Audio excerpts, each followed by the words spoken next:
All right, good afternoon. It's just about noontime here on May 9th, 2026. It is Saturday. It's the day before Mother's Day, so happy Mother's Day to all the mothers out there, including my mother and your mother. And if you're a mother, happy Mother's Day to you. So I'm looking forward to today's show. It's Saturday. Originally, the show was going to be at 12:30. I bumped it up a little bit. I saw that Emily C. and Boozy Beauty are on at 2 o'clock today, so they're going to FOIA around and find out at 2 o'clock. So I want to do at least 2 hours, and I don't want the shows to, kind of overlap. So we're going to try to hold this tight to 2 hours the best we can today.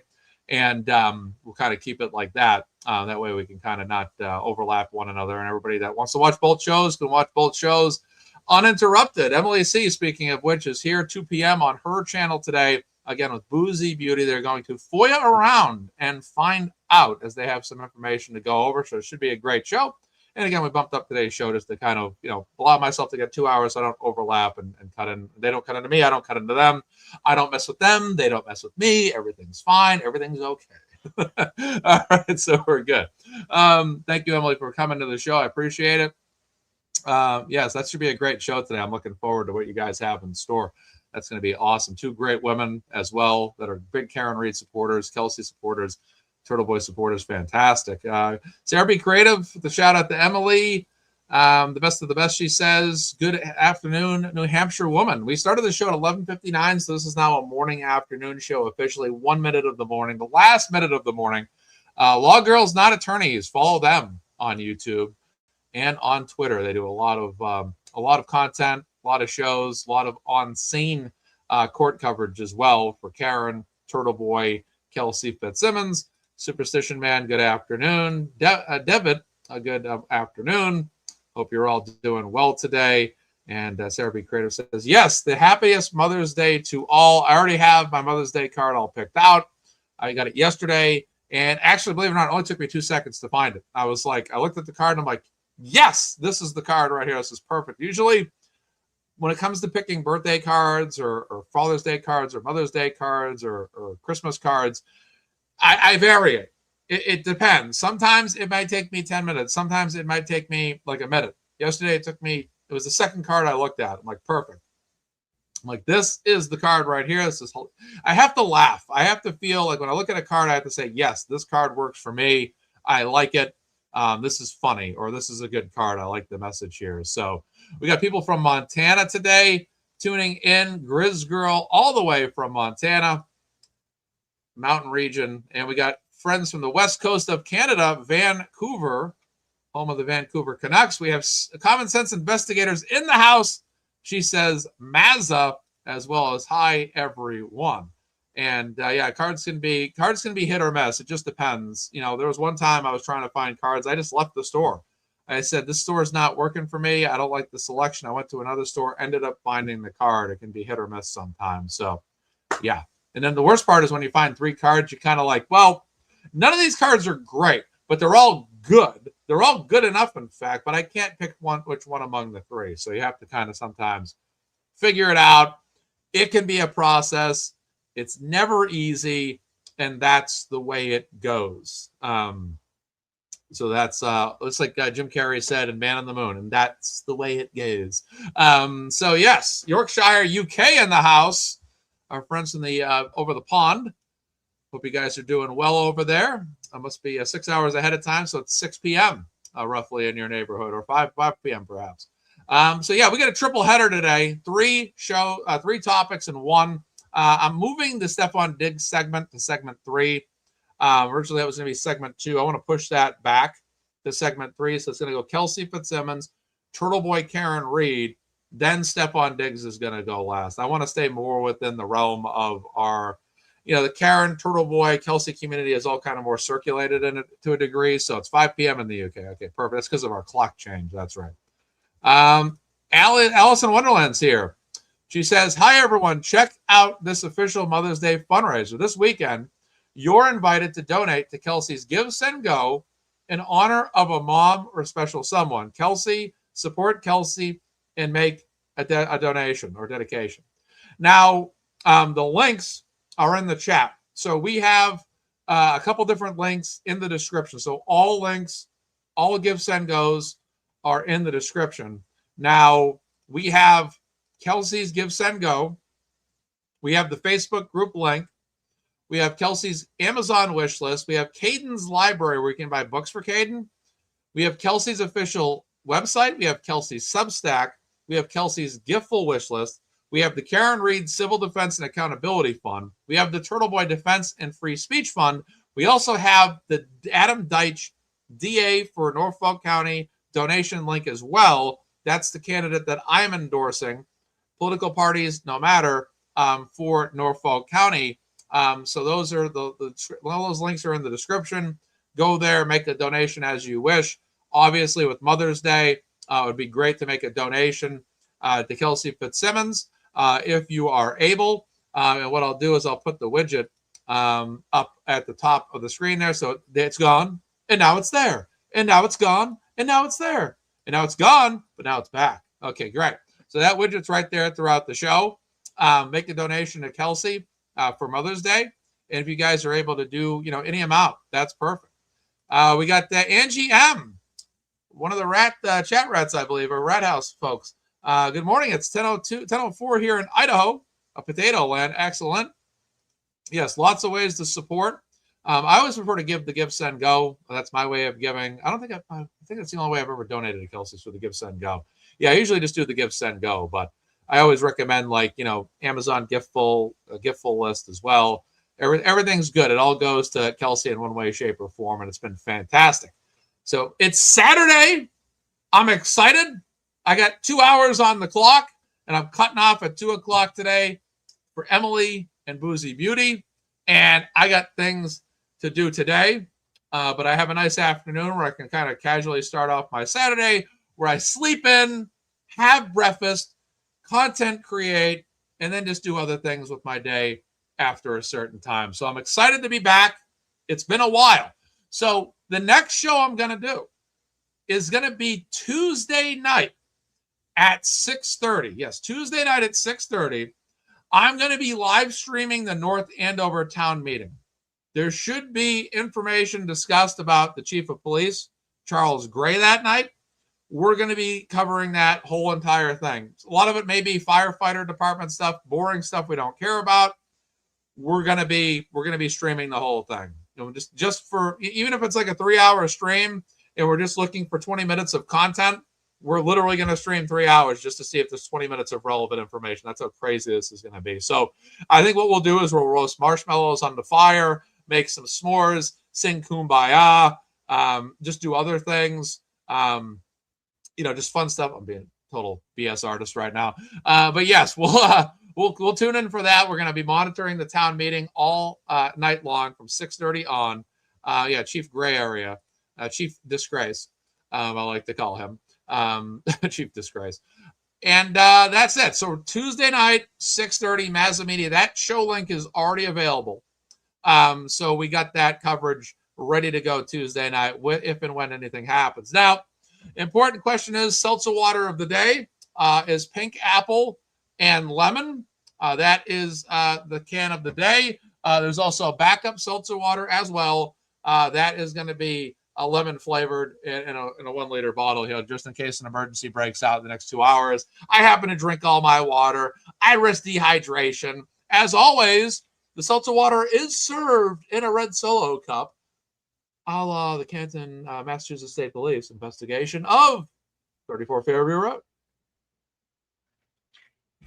Jen Fisher is back in every single show. She's here to say that, Mazza, you still sound like Jimmy Stewart.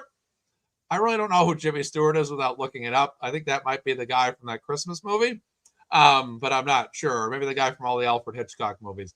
I'm not sure. I forget who Jimmy Stewart is. Yes. You just have the plain seltzer. Look, Lauren, there's always time in your life to make changes and make improvements. You can find flavored seltzer water in your life, and we'll be rooting for you in your journey, in your seltzer water journey. All right, so it's a wonderful life. Yes, okay. Merry Christmas, everybody. All right. I hear all kinds of things. People say I sound like Jeff Goldblum. Someone said I sounded like Ray Romano. Someone said I sounded like Arnold Schwarzenegger. which is weird. No, I'm just kidding. But yeah, we're good. So you just don't like the flavors. Oh, okay. Well, flavors aren't for everybody. That's perfectly fine. At least you're on Team Seltzer Water, and that's all that matters for me. To me. Perfect. All right. So we're ready to go with the formal part of the show. Again, I'm always pumped up to be here. I don't do my shows that often, so when I do a show, it's like, oh my God, I'm on camera. There's a live audience. We're doing a show. This is unbelievable. It's great. So I wish I could do shows more often. I really do. But it's just the weeks are so busy. I have so much I got to do between work and other things that throughout the week, it's like, oh my God, I can finally do a show. Like I finally have time to do a show. It's amazing. So I got to do 2 shows last weekend. So I was very happy. And then a show Tuesday. So I'm excited. So here we go. We're going to lead off the show with Kelsey Fitz Simmons news. Let's talk about it. A temporary order was released this week. Kyle Sharkey posted it on Twitter. I think yesterday. Was it yesterday or Thursday? I can't even remember anymore. The week's gone by so quickly. But let's talk about Meredith Spencer, who on the Justice for Kelsey Fitzsimmons official group had some things to say. She said today, "Good morning, everyone. As y'all have seen great progress for Kelsey heading into Mother's Day. Interesting fact, professional supervision for visits is expensive. If you're in position to donate to Kelsey's GiveSendGo, that would help tremendously in covering those costs." So yes, Kelsey's visits are going to cost, as my great aunt, my grandfather's older sister used to say, a pretty penny. But yeah, it's going to cost some money. So again, if you guys are able to give to the GiveSendGo, please do so. That link is in the description. It's also to right there. My left from the right's always inverted when I'm on camera. It's like, am I going this way? Yeah, right there. It's up in the upper part in purple. You can use that QR code. Links in the chat. If you guys can make a donation. And I always say this, any donation helps. 5, 10, 15, 20, 25, 30, 35, 40, 45, 50, 55, 60. Anything will happen. That will help out to donate to her. And these fundraisers we've done have been fantastic. Over $50,000 raised on MazzaMedia. We have Common Sense Investigators done numerous fundraisers, thousands and thousands of dollars raised on her channel. It is absolutely fantastic. To borrow a phrase from Arnold Schwarzenegger, this is so great and wonderful. The money we have raised for Kelsey Fitz Simmons, so many people coming together. It has been so fantastic. I cannot believe it. Yes, give to Kelsey. Don't buy Turbomans. Give to Kelsey. There we go. All right, so we got some humor. We want to inject some comedy into this program. We don't want to always be dead as a doornail all show. Like, here's the Kelsey news. Earlier this week, it's like that guy I was talking about the dinosaurs and Mrs. Doubtfire, and he's like, well, hello, T-Rex, and Rob Williams is like, you need to kind of enact the dinosaurs a little bit more and be more active with them. Like, yo, I may be dead, but I'm coming back for oil. Like that, Mrs. Doubtfire. Robin Williams kind of swaggered it up a little bit with a little bit more craziness, a little bit more persona, a little bit more humor. So yes, donate to Kelsey Fitzsimmons. This is, in fact, I'm donating today myself. Arnold Schwarzenegger, the Terminator. Help Kelsey. Yes, help her now. Do it now. So there we go. We got Arnold Schwarzenegger impersonations to raise money for Kelsey Fitzsimmons today. We're always finding a means of comedy on this show, and you just never know what direction we're going in, quite frankly. So it's that kind of vibe that I'm in, kind of mood I'm in today. Do it now. Donate to Kelsey. Come on, you can do it. Yes, come on.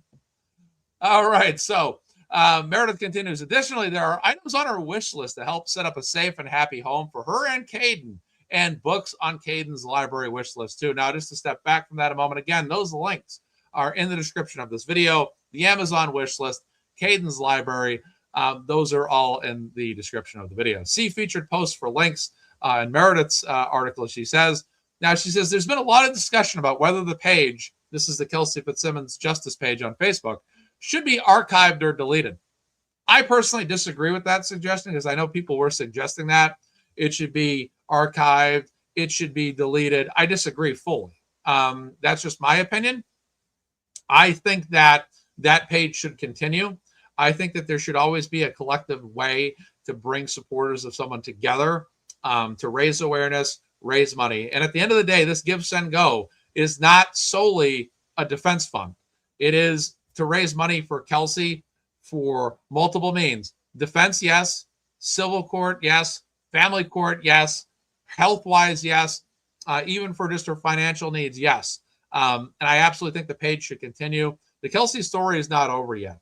It may be a winding down to some degree, where the criminal case is behind us.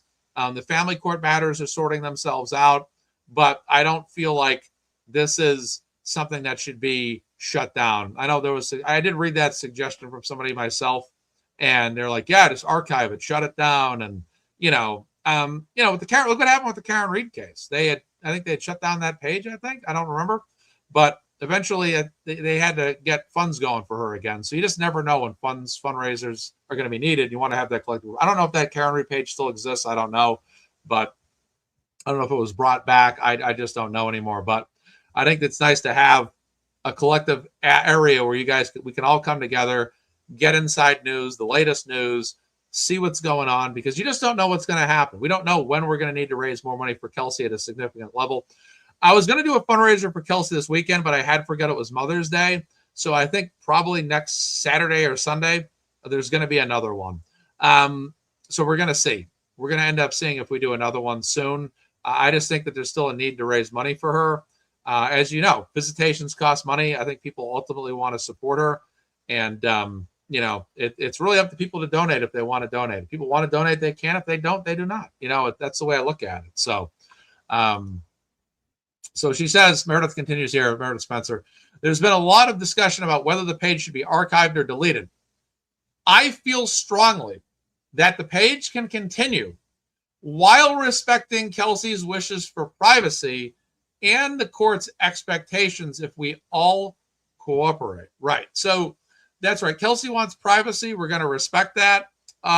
Next Sunday is Aidan's. I thought that was June. Is that May 7th? Actually, you're right. I think it is. That's right. It is May 7th. That's right. So Aidan's that's right. I thought it was June. That's right. It's already May. He asked me to join it in April. That's right. I'm on that show next week. That's right. Thank you for reminding me. That's right. Next Sunday is Aidan's. That's the 17th. Yeah, I'm on that show. So I'll be on that next week. My God, it's already May 17th next week already. Wow. That's unbelievable. That's crazy. At times going by that quick. I was like thinking when he asked me, like, oh, it's a month from now. Now all of a sudden it's like it's next week. That's right. Wow. That's right. Next Sunday is Aidan's fundraiser. All right. So that's right. May 17th from 12 p.m. to 2 p.m. That's right. For some reason I thought it was a month later, but he asked me in April, and now all of a sudden it's already May 9th. Time's just going by so quick. So yeah, next Sunday I'll be on Aidan Kearney's fundraiser. I'm thinking at least 2 hours. I'll be on there. I'm not sure what 2 hours yet. I'll figure it out. But I might I'll figure it out as I go. So we will see. Let's continue on. So there's been a lot of discussion about whether the page should be archived or deleted. I feel strongly that the page can continue while respecting Kelsey's wishes for privacy and the court's expectations if we all cooperate. I think the thing that's starting to bother me a little bit now is that there's people out there that are trying to interpret what Kelsey meant by privacy. And what I'm starting to see is like a lot of overlap between people. Like, Kelsey's definition of privacy is this. Kelsey's definition of privacy is that. And I think that interpretation's being run wild with. I don't fully understand what privacy fully means. But for now, what I am going to do is I'm just not going to talk about the family court matter. To me, that's how I'm interpreting privacy. So I'm just going to stay out of that. I'm going to talk more about, and what I mean by talking about family court is, documents are basically like we're going to talk about today. Like that's public information. Like that's fine. But I mean, like, not speculating on the inner details of her life, not talking about the other guy, just staying away from all of that is what I'm really talking about. That's my interpretation. If I'm wrong, I welcome anybody that has the best knowledge to always inform me and say, hey, Mazza, maybe Mazza, you might have overstepped the bounds. Maybe there was a level of privacy that was expected. Maybe you overstepped that. And if I overstep that, I'm going to apologize for it. I'm going to step back. I never want to impede or overstep my bounds. But I feel like, like the temporary order that came out, like those things are things you can discuss. But I think, like privacy to me would be like not being invasive into somebody's life, not speculating on their life. So I'm going to do everything I can in my power. If I'm wrong, number one, I'm going to issue an apology. always try to be on the side of right, always try to be on the side of respecting Kelsey to the highest of my ability. But I think right now there could be some potential for gray area that is interpreted by a lot of people that have differences of envisionment of what privacy really means. And I think that's becoming a little bit of difficulty for the page, even where the page now, and these are people that are close to Kelsey, that know Kelsey, have known Kelsey for a long time, that are actually having people confront them, not in a negative sense, but in a value sense, that, and someone said in their defense, like, the people who are running this page actually know Kelsey. They know Kelsey. They've known her for a long time. And people that are saying this, and this about them are actually people that have only known about Kelsey. They don't actually know Kelsey. I've supported Kelsey. I don't really know Kelsey. You know what I'm saying? Like, I've talked about it. I've raised money, but I don't really know her on a personal basis.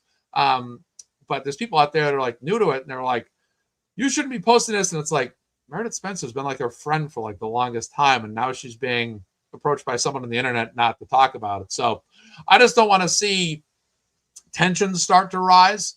But what I don't want is to see the overall support group start to get, among themselves, nitpicking, confrontational, value differences, perceiving things differently, and, things like, I don't want to see that happen. So I just pray that people will always be cordial amongst themselves, and number one, respect Kelsey's wishes, but always try to understand Kelsey's wishes is the most important thing to me, as well.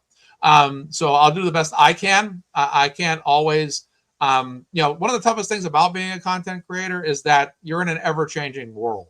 Someone that's talked about Karen Reed and Turtleboy, for example, you've seen the ever-changing world online in the past year, and it can be tough. It can be very difficult to always try to make sure you're focused and you're where you need to be, as well. So, I think that might have been something as well. That might have been something as well. I think they did not want to take questions. I think they took a few questions, but they kind of said, we're kind of want to, it is family court. It is family court, between, a criminal based court, a family court. Family court's the most personal, obviously. And then you have the civil court, criminal court, civil court. Those are kind of like the most, asking questions, fair game. But when it comes to family court, this is a custody, matter, obviously. So, you want to make sure you're not, I think it can be tough for all of us. I think a lot of us have just become so, we're so used to supporting or helping her that it sometimes it's like, oh my gosh, yeah, we need to back off. We need to back off. We need to respect this boundary. We need to make sure we're not, we're not, we want to make sure we're on the right side of it. So it takes time. Sometimes it can take time. But Kelsey was good about letting people know what her boundary, what her respect was about privacy. We're here to respect that. Again, if we're ever wrong, let's all commit to each other to just make an effort to do better. If we overstep, that we back off, and that if you see anybody overstep, do so peacefully with them. Do so and say, hey, look, this might be a boundary that Kelsey doesn't want here. We just need to back off. We're not here to argue. We don't want to argue with you. We don't want to disrespect you. It's just that, we always want to be together in support of her. And it is an adjustment. We're coming off a big criminal case.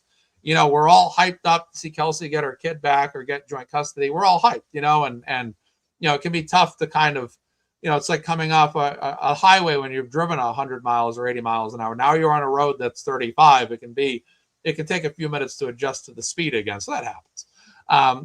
But let's all make sure we're not going after the mods on the Facebook group that have done, quite a bit to help her. So Meredith continues.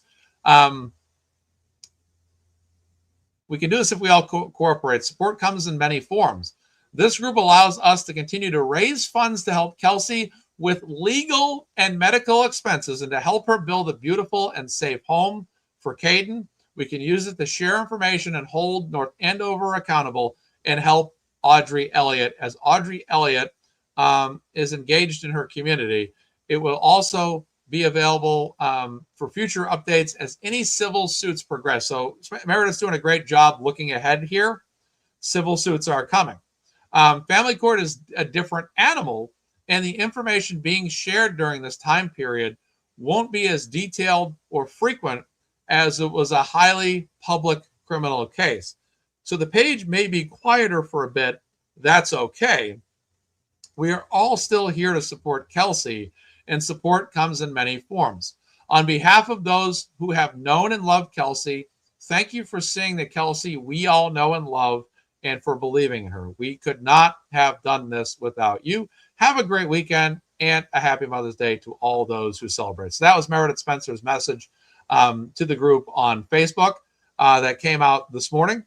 So we're happy to see that as well. So Lauren, Common Sense Investigator, says exactly. Unless you know what someone's relationship with Kelsey or her family, please stay in your lane and not tell them what you think they should do. Exactly.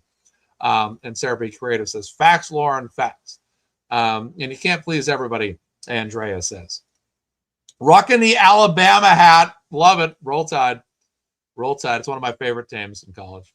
Roll Tide. Boom, boom, boom. Sarah is here. Music to my soul's in the house. Hi, everyone. You have to remember Kelsey made the privacy comment right after she had talked to Justin. Then she followed up with the request not to name call him on her page. Right, exactly.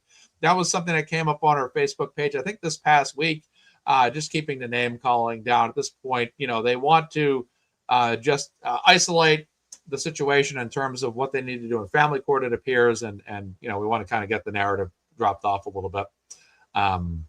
In the future. So no worries. We'll all support each other. We'll continue to keep each other well informed, and obviously respect Kelsey and her family's wishes is the utmost important thing to do. No question about it. So yeah, I haven't read her Substack yet. I have not subscribed to that. I have been sharing it. I haven't had time to go in there and read it.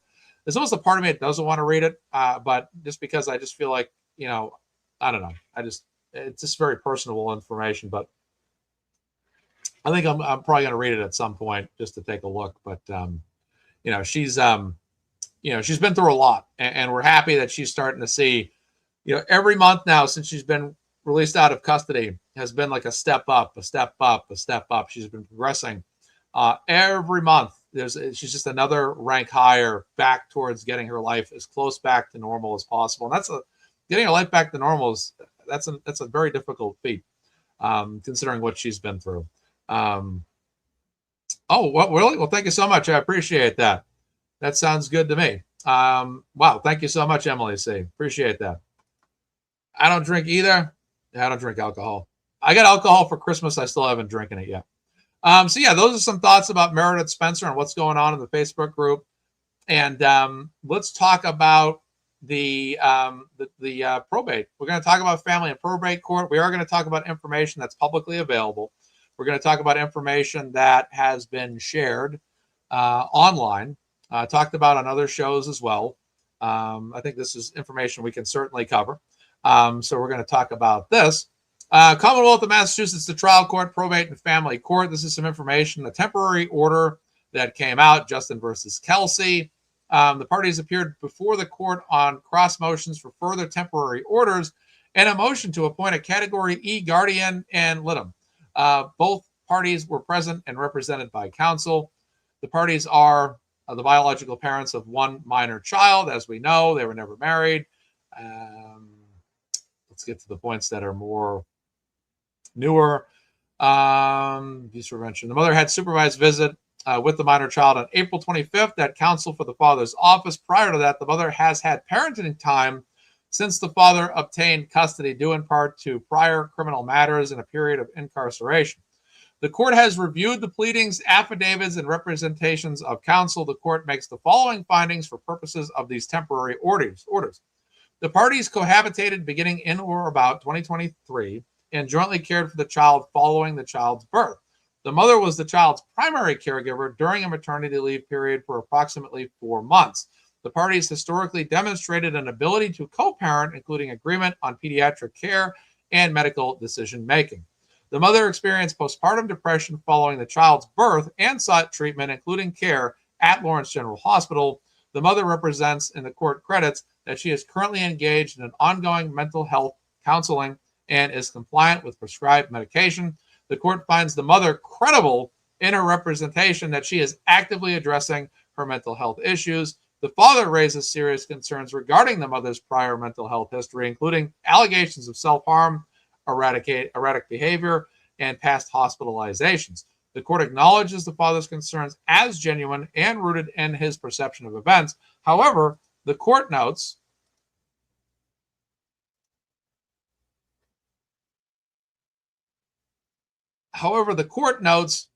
that many of these allegations are disputed by the mother and are not fully corroborated by independent evidence presently before the court. Huge statement there. There are no substantiated allegations of abuse or neglect directed towards the child. Both parties have referenced concerns regarding substance use. However, the court does not find sufficient basis at this time to order substance testing. So I think back about Kathleen McCarthy Naiman when I read this part, and I think back about the fact that she looks like we have a super chat. Prince of Wales, $4.99. Mazza, you're a good dude. I don't care what Broken Baker says about you. Broken Baker loves me. What happened? Broken Baker didn't say anything negative about me. I hope not. I'll be like, Broken Baker, they're telling me you said some negative things about me. I think we're good. I don't think Broken Baker said anything negative about me, except for maybe that one time. No, I'm just kidding. I don't think Broken Baker said anything negative about me that I'm aware of. I've been very good, very great terms with Broken Baker. He's a good YouTube friend of mine, and he's a great guy. I love him to death. So he says, Mazza, you're good. I don't care what Broken Baker. It's probably just a joke. Yeah, humor bones humor. Yeah, it's probably just a sense of humor there. Because Broken Baker says nothing but great things. So I think that's the joke. The Prince of Wales, he's just being sarcastic. Exactly. Exactly. I don't care what Broken Baker says about you. Yeah. Oh, he's just messing with me. He says, yeah, exactly. That's funny. He goes, I just messed with me. It looks like you caught a big bass there. It looked like a very successful fishing trip you had that day. Wow. Thanks, Zach. Stirs up stuff with lies. That's his personality. He's timed out alive. Is that a different? Oh, is it somebody different? I think I'm getting confused by the chat. Sorry, guys. I must have missed something because I was off screen looking at the prints. So, but thank you. Zach is still wasted. Not sure who Zach is. Not sure. All right. So somebody must have got timed out. Okay, cool. All right, no, thank you for the super chat. Appreciate that. Oh, no, this is Zach. We love him. Yeah, Zach's our guy, and he caught an awesome bass there, it looks like. So, yeah, Broken Baker's cool. If we timed him out, just untime him out, people are debating whether he's a troll or not. I would just say we don't know. It looks like he's cool with us. So if we timed him out, just untime him out and just allow him to partake in the chat. Doesn't seem like he's starting any trouble here. So we should be good. So yeah, looks like some of the some debate, heavy debate here. I guess everyone's gonna have to figure it out for themselves. So Sarah B. Creator says he's not a troll. He's still able to comment here, so it looks like he's good. So we're good. Emily C says Zach's a good student, so we might be good. And then it looks like we did not time him out. Okay. He's just playing with us. All right. Zach's taking over the whole show. He paid a super chat to do it. So $4.99 super chat. We'll let him take the show over for a moment or two. All right, we're good. All right, we'll go to page. Continuing on with page 2. Here we go. All right, page 2. Yeah, I think of Kathleen McCarthy Naiman because Kathleen McCarthy Naiman made her do blood alcohol tests, which I thought was absolutely ridiculous. And as we saw, Kelsey had to go to jail because of these tests, which was absolutely ridiculous and preposterous. And I'm glad that this judge in family court is basically making the claim there's no really reason to have any level of testing regarding substance abuse. So, like she says, both parties have referenced concerns regarding substance abuse. However, the court does not find sufficient basis at this time to order substance testing. So getting back to alcohol testing and scram testing when it came to Judge Kathleen McCarthy Naiman, what was her justification? What was her argument in doing that? Sending Kelsey to jail when she should have, at the very worst, been under house arrest the entire time. Instead, she goes to jail? Ridiculous. Over what? An alcohol test? Come on. It's absolutely insanity, folks. Absolute insanity. At least this judge is like, well, there's not really a sufficient basis. There was no sufficient basis to deem from Judge Kathleen McCarthy's perspective, or where she was sitting, to say, oh, yeah, this is an alcohol-related matter. We need to put her on the scram device, and she's unable to do it. Banish her to Western Massachusetts so she can sit in solitary confinement. There's no basis for that. And that's what makes me so sick. Yeah, exactly. Andrea Stewie says, yes, there was no need for the alcohol testing in the first place. That was bull. Beep. Absolutely. It was insane. It's just nice to look at a judge that is more forthcoming in their measurements of how they assess things. Ms. Holmes, good to see you. Good to see you as well. All right, so we'll continue on here. Let's go to this version. A little bit more visible there, I think. All right. Let's take a look here. Music to My Soul argues, why would the court find no sufficient basis to order substance testing of Justin? Didn't Bradle say Kelsey's security cameras recorded footage of Justin smoking over 200 days out of 240? I think that the judge's argument, now your argument is not, I don't think your argument or our argument would be overlooked. I think that she says there are no substantiated allegations of abuse. I'm sorry, maybe the wrong one. Both parties have referenced concerns regarding substance abuse. However, the court does not find sufficient basis at this time to order substance testing. So I guess it hasn't been fully evaluated yet. So it could be, Sarah B. Creative saying not in evidence. So that might be stuff that needs to have more vetting before it's actually, this is a substance test ordered. The court finds that the child's safety and well-being are paramount.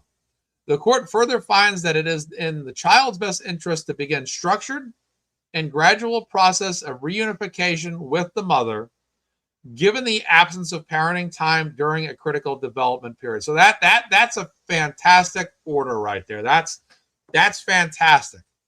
So obviously they care about the child, which is what courts should always put first and foremost. But they also further find that it is in the child's best interest to begin a structured and gradual reunification process with the mother, given the absence of parenting time during a critical development period. That's fantastic news. Personally, for me, I'd like to see this. Hi, Laura C. Thank you so much for joining the show. Personally, I'd like to see this obviously go further sooner, but it is not. But I would like to see this go further, but obviously we have to wait for further court dates, things like that as well, that are coming up. But, but I'd say, I would say this when I look at Kelsey's journey, in the time I've followed it since last September, things are moving up step by step, piece by piece. It's taking time. Obviously this is not going as quickly as we all want to see it go for her, or I'm sure for herself. But, I would say that things are progressing upward. Step by step, phase by phase. This has been, every month's been better than the last month for her. Every single month. Like you look back 6 weeks ago, she was in trial. Now she's acquitted. 3 weeks ago, she hadn't seen her child. Within that time frame, she has. So these are great things to be optimistic. Is the way to be, for sure. And this has been great. It's good to see the progress. Again, not the full maximum of what we want to see for her, but it's getting there. It's getting there piece by piece, and we're starting to see. That's okay. Hey, do what you got to do. You'll be fine. Thank you for tuning in. Appreciate it. We're praying for you too, Phoebe MC. Yeah. So we're seeing great things happen in Kelsey's life, which we're happy about. It's just, again, we want to see this further progress. I think that's why it's important to continue to donate. That way Kelsey has the finances she needs for these visitations. We want to make sure she's fully supported. And you folks have been above and beyond. You guys have donated $50,000. I was a part of those $50,000 as well with donations I made. But together, look how much we've done for her. We've helped her out so much, which has been fantastic. And we'll continue to do that. Helping people is the essence of what we do here. And we're looking to continue that onward. So that's fantastic. And we're praying for Kelsey every day, too. This is fantastic. Shelly H., how are you today? Hope you're doing well. Oh, yeah, they should. All right, continuing forward. All right, so, again, I like this part here. It's in the best interest of the child to begin a structured and gradual process of reunification with the mother, given the absence of parenting time, critical development period also cited exactly. So custody. These are the temporary orders all highlighted here. I believe it was Gator Boy or Kyle Sharkey that highlighted this. The orders are, number one, custody. The child's primary residence shall continue with the father. So that's not something that's shocking at all. You're coming to expect that this is going to be, with a temporary order, you're not going to expect a full changeover. So that's to be expected. Number two, supervised parenting time. The mother shall have supervised parenting time with the child every other Saturday and Sunday from 10 a.m. to 2 p.m. with a professional supervisor, Jenna Tinney, LSCW. I guess that's licensed social something worker, perhaps care worker, or licensed social care worker, maybe is what that means. Someone in the chat will probably know without me having to look that up, so I'll leave it to the chat. Licensed social child custody care worker, maybe something like that. In the community or in the maternal grandmother's home, visits shall commence on Sunday, May 9th. Saturday, May 9th. So here we go. As we speak, Saturday, 10 to 2. It's May 9th right now. To Kelsey's with her kid as we speak. So throw some purple hearts. I know she's not watching. She's with her child, which is fantastic. Throw some purple hearts up in the chat to celebrate Kelsey being able to see her child right now as we speak. Clinical case. Okay, clinical. Okay. Licensed clinical social worker, perhaps. Okay, great. That's fantastic. Purple hearts for Kelsey here, folks. We're just taking a moment to celebrate the fact that as we speak, it's May 9th. It's between 10 and 2. A licensed independent clinical social worker. So I was close. All right, I was close, so close. So close on that. Purple hearts up for Kelsey here. Purple throw is on the screen. Right now, as you speak, it's clear Kelsey's with her child. This is fantastic news. That's fantastic. Purple heart showing some love Kelsey's way. I don't know the costs, but I do know, all I do know is that there is a cost. I don't know. I wish I knew. I wish I knew. I wish I could answer that question. Purple hearts here. So many purple hearts from so many people. This is fantastic. Lauren is triple dipping on purple hearts. Lauren has made multiple posts of purple hearts. Lauren, we see you. $75 per hour. So you're looking at maybe $300 per 4-hour session then. Okay. That's the estimate. All right, perfect. Purple hearts up. LCSW is a licensed clinical social worker with a master's in social work. Thank you. Most likely more expensive on a holiday weekend, so please donate. Yeah, good point. Yeah. Someone says it could be at least $100, so please donate. Yes, please continue to donate. The donation link is at the top of the screen in that QR code. Also, it's in the description as well. So please help as well. Hey, that's all right. You can throw in as many purple hearts in the chat as you can. And hey, because you're a mod, nobody can stop you, Lauren. So you're good to go. You're good to go. Yeah, and that's the important part, Golf Girl, that you make too, is that we can donate for the supervised visits. And that's the importance of having the Facebook page continue to go on, so we can raise as much awareness as possible, get as much funds for Kelsey as possible. And those are great things. So that's absolutely fantastic. Let's continue that on. Thank you guys for throwing up purple chats. I don't know if Kelsey watches every episode, but we'll throw in the purple hearts up here for you guys, just so Kelsey can see them if she ever watches this back. So that's great. Kelsey's with, at this time, based on this letter, with her child as we speak. So 10 to 2, great news. Visits shall commence on today, on Mother's Day, May 10th. That's tomorrow. Mother's parenting time may be extended to 4 p.m. So 10 a.m. to 4 p.m. That's positive news. Number 4, mother's immediate family may be present for the visits. That's fantastic news as well. That's great news. Mother shall be responsible for the cost associated with supervised visits, as we discussed in the chat. This is why it's important to continue to give to the GiveSendGo. After 1 month of successful parenting time, the mother shall continue to have every other weekend parenting time supervised by a professional supervisor, and in addition to parenting time, every Wednesday from 5 p.m. to 7:30 p.m., supervised by the maternal grandmother. So after 1 month of successful time, the mother shall continue her every other weekend time supervised in addition to parenting time every Wednesday, supervised by the maternal grandmother from 5 to 7:30. So it's they're kind of putting her on a step up basis here. It's kind of like, work your way up, get there, and then things will open up. So that's good. I'm happy for Kelsey right now. She's able to see her child as we speak. That's fantastic news. And that's the news we've been working for her, to help her out. So we're happy to help out, and we feel very happy for her. I wish it was every weekend, personally, or every day. But every other weekend, I'm kind of like, I wish it was every weekend. But these are temporary orders. It's important to remember. So I guess it could be worse, but it's good. It's still good to a degree. Communication. The father shall provide through counsel weekly updates regarding the child, including medical appointments, developmental milestones, and a general update on the child's growth and development. Substance testing. The court declines to order substance abuse testing at this time without prejudice. Guardian and litem. The request for the appointment of Category E guardian and litem shall be reviewed at the next scheduled hearing and determined by the assigned judge. This matter will be reviewed on May 26th at May 26th at 8:30 a.m. in courtroom 10. All right, so that's that on that subject. I want to talk about Judge. 1 second.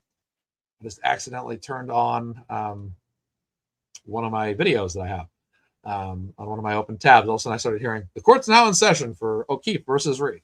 Let's see here. What do we got? I'm looking for.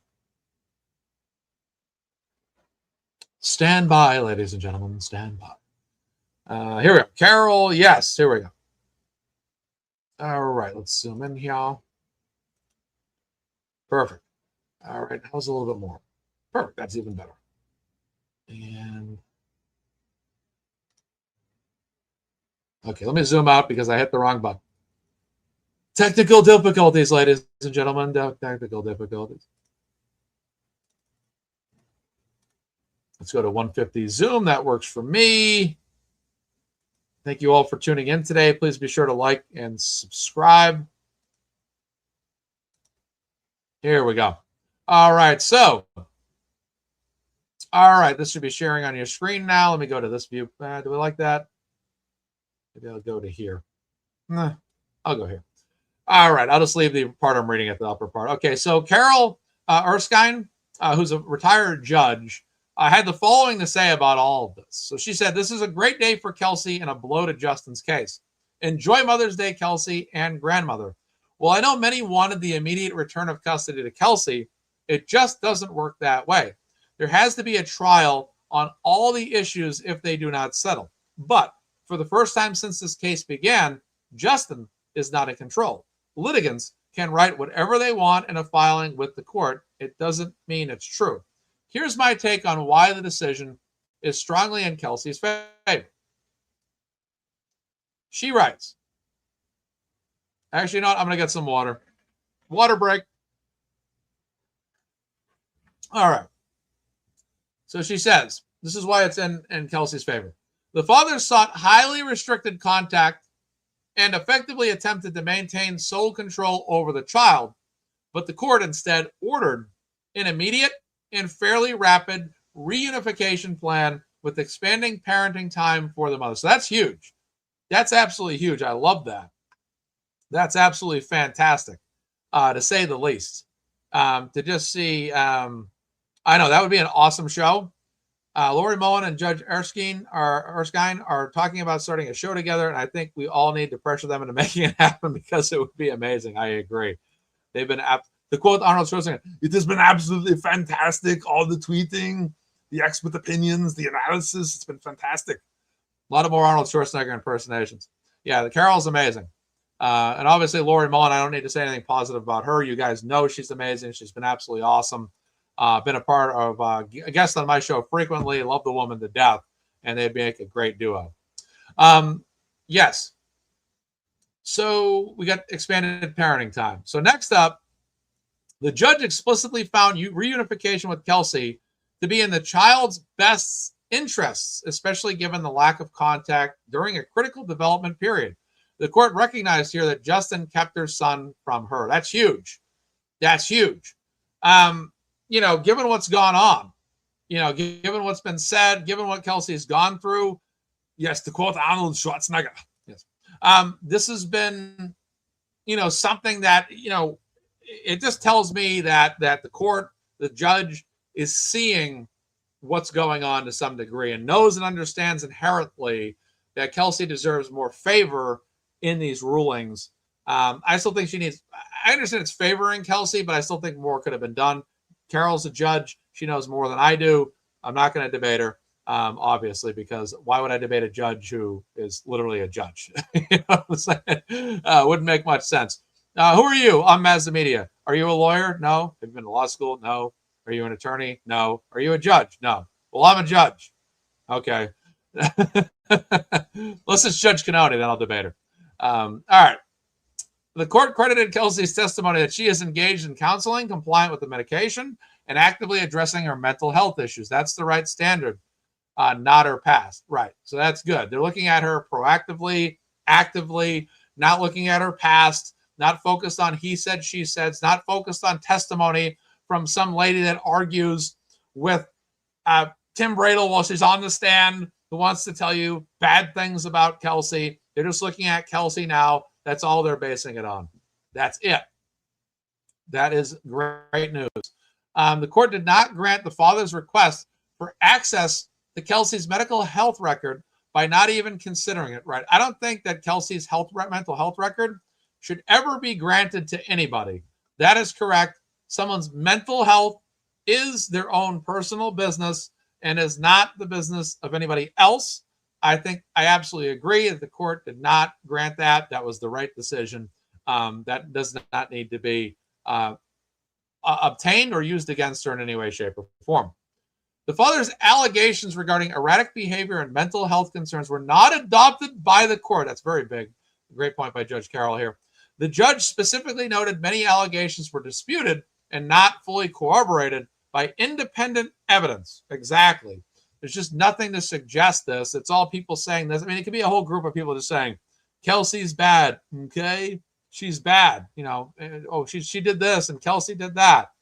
And, they just sit there and they're all trying to sit around in circles like, and then during the party, Kelsey, she did that. Yeah. She did this. And we were all shocked by it. And we couldn't believe it. Like that's kind of the nonsense that's being thrown out about her by these people. Like, oh yeah, Kelsey was at the house. She said this. She did that. It's like they're all saying bad things about her. But that's he said, she said. I mean, 5 or 6 people could not like a person and all say these people, 6 people could get together and say, we don't like that individual. They could say that, but that doesn't make it true. You could all be in school at work and not like one person and just say, we don't like that person. And this person did this, this, and that. Doesn't make it true. Could be true. It could be true, but it could not be true because it's he said, she said. And he said, she said to me is not a sufficient basis to make any kind of an argument in a matter like this. And that's all you hear is these people saying things about her that are just not factual. Yes, that was my Keanu Reeves, Bill and Ted impression. You got it, Nan in the Mirror. Perfect. Nan in the Mirror, you win the shout out today. Shout out to Nan in the Mirror. You win the shout out. Perfect. That's just it. It doesn't hold any water.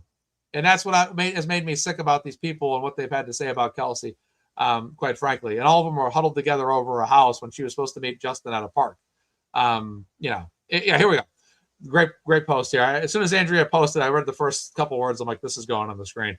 Andrea says, meanwhile, those people, quote unquote, were also drunk and high, throwing stones at her, and they all conspired with so-and-so to have baby taken away and started this whole thing in motion in the first place. Exactly. I mean, that's basically how I'm looking at it, quite honestly. That's exactly right. So the judge specifically noted many allegations were disputed and not fully corroborated by independent evidence. The court found no substantiated allegations of abuse or neglect. So there you go.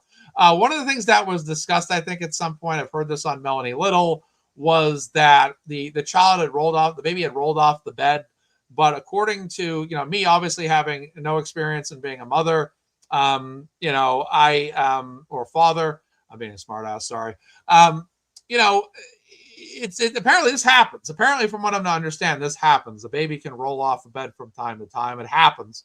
Doesn't make you a bad parent. It just sometimes happens. Sometimes kids, sometimes something can happen. It's not anything that would be reflective on parental negligence. Nothing that would make you a bad parent. Nothing like that.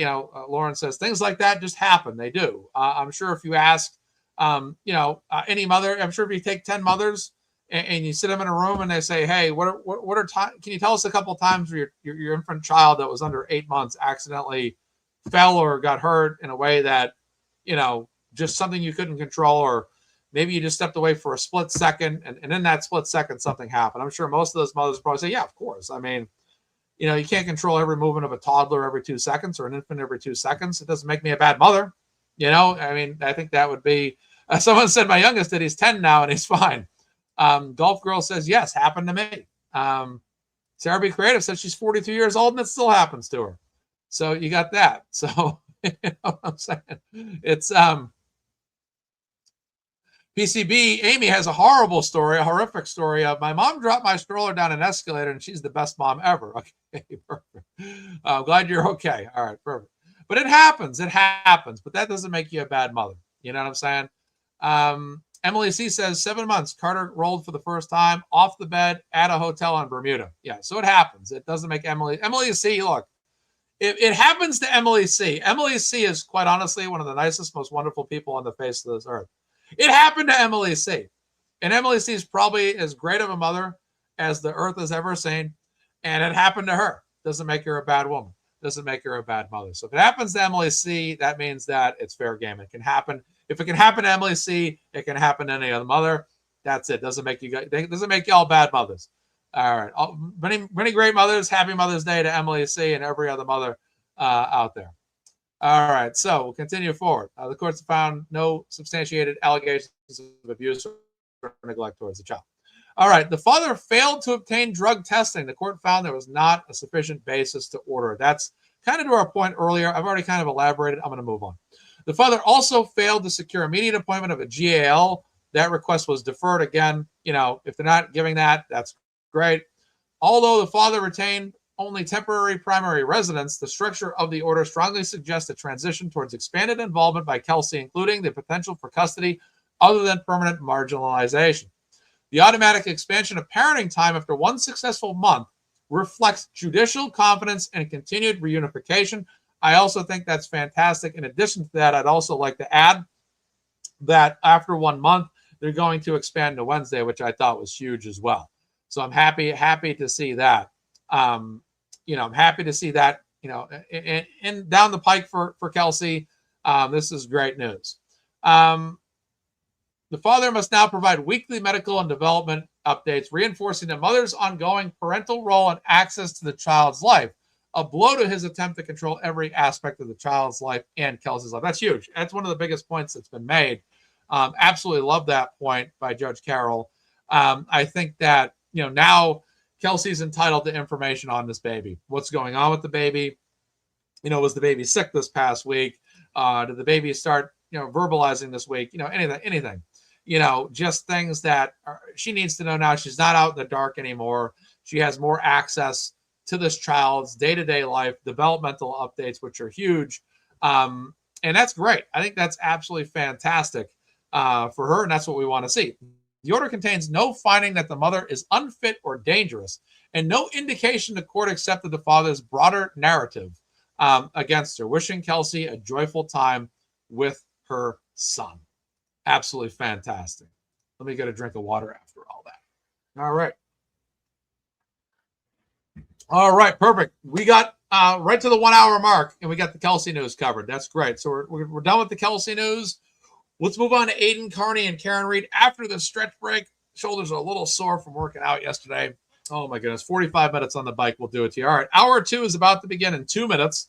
At 2 o'clock, Emily C., who's active in our chat today, she will be, actually, I didn't do everything. I didn't talk about Judge Noonan. Not Noonan, Officer Noonan. 1 second, let's talk about that. I had to go to my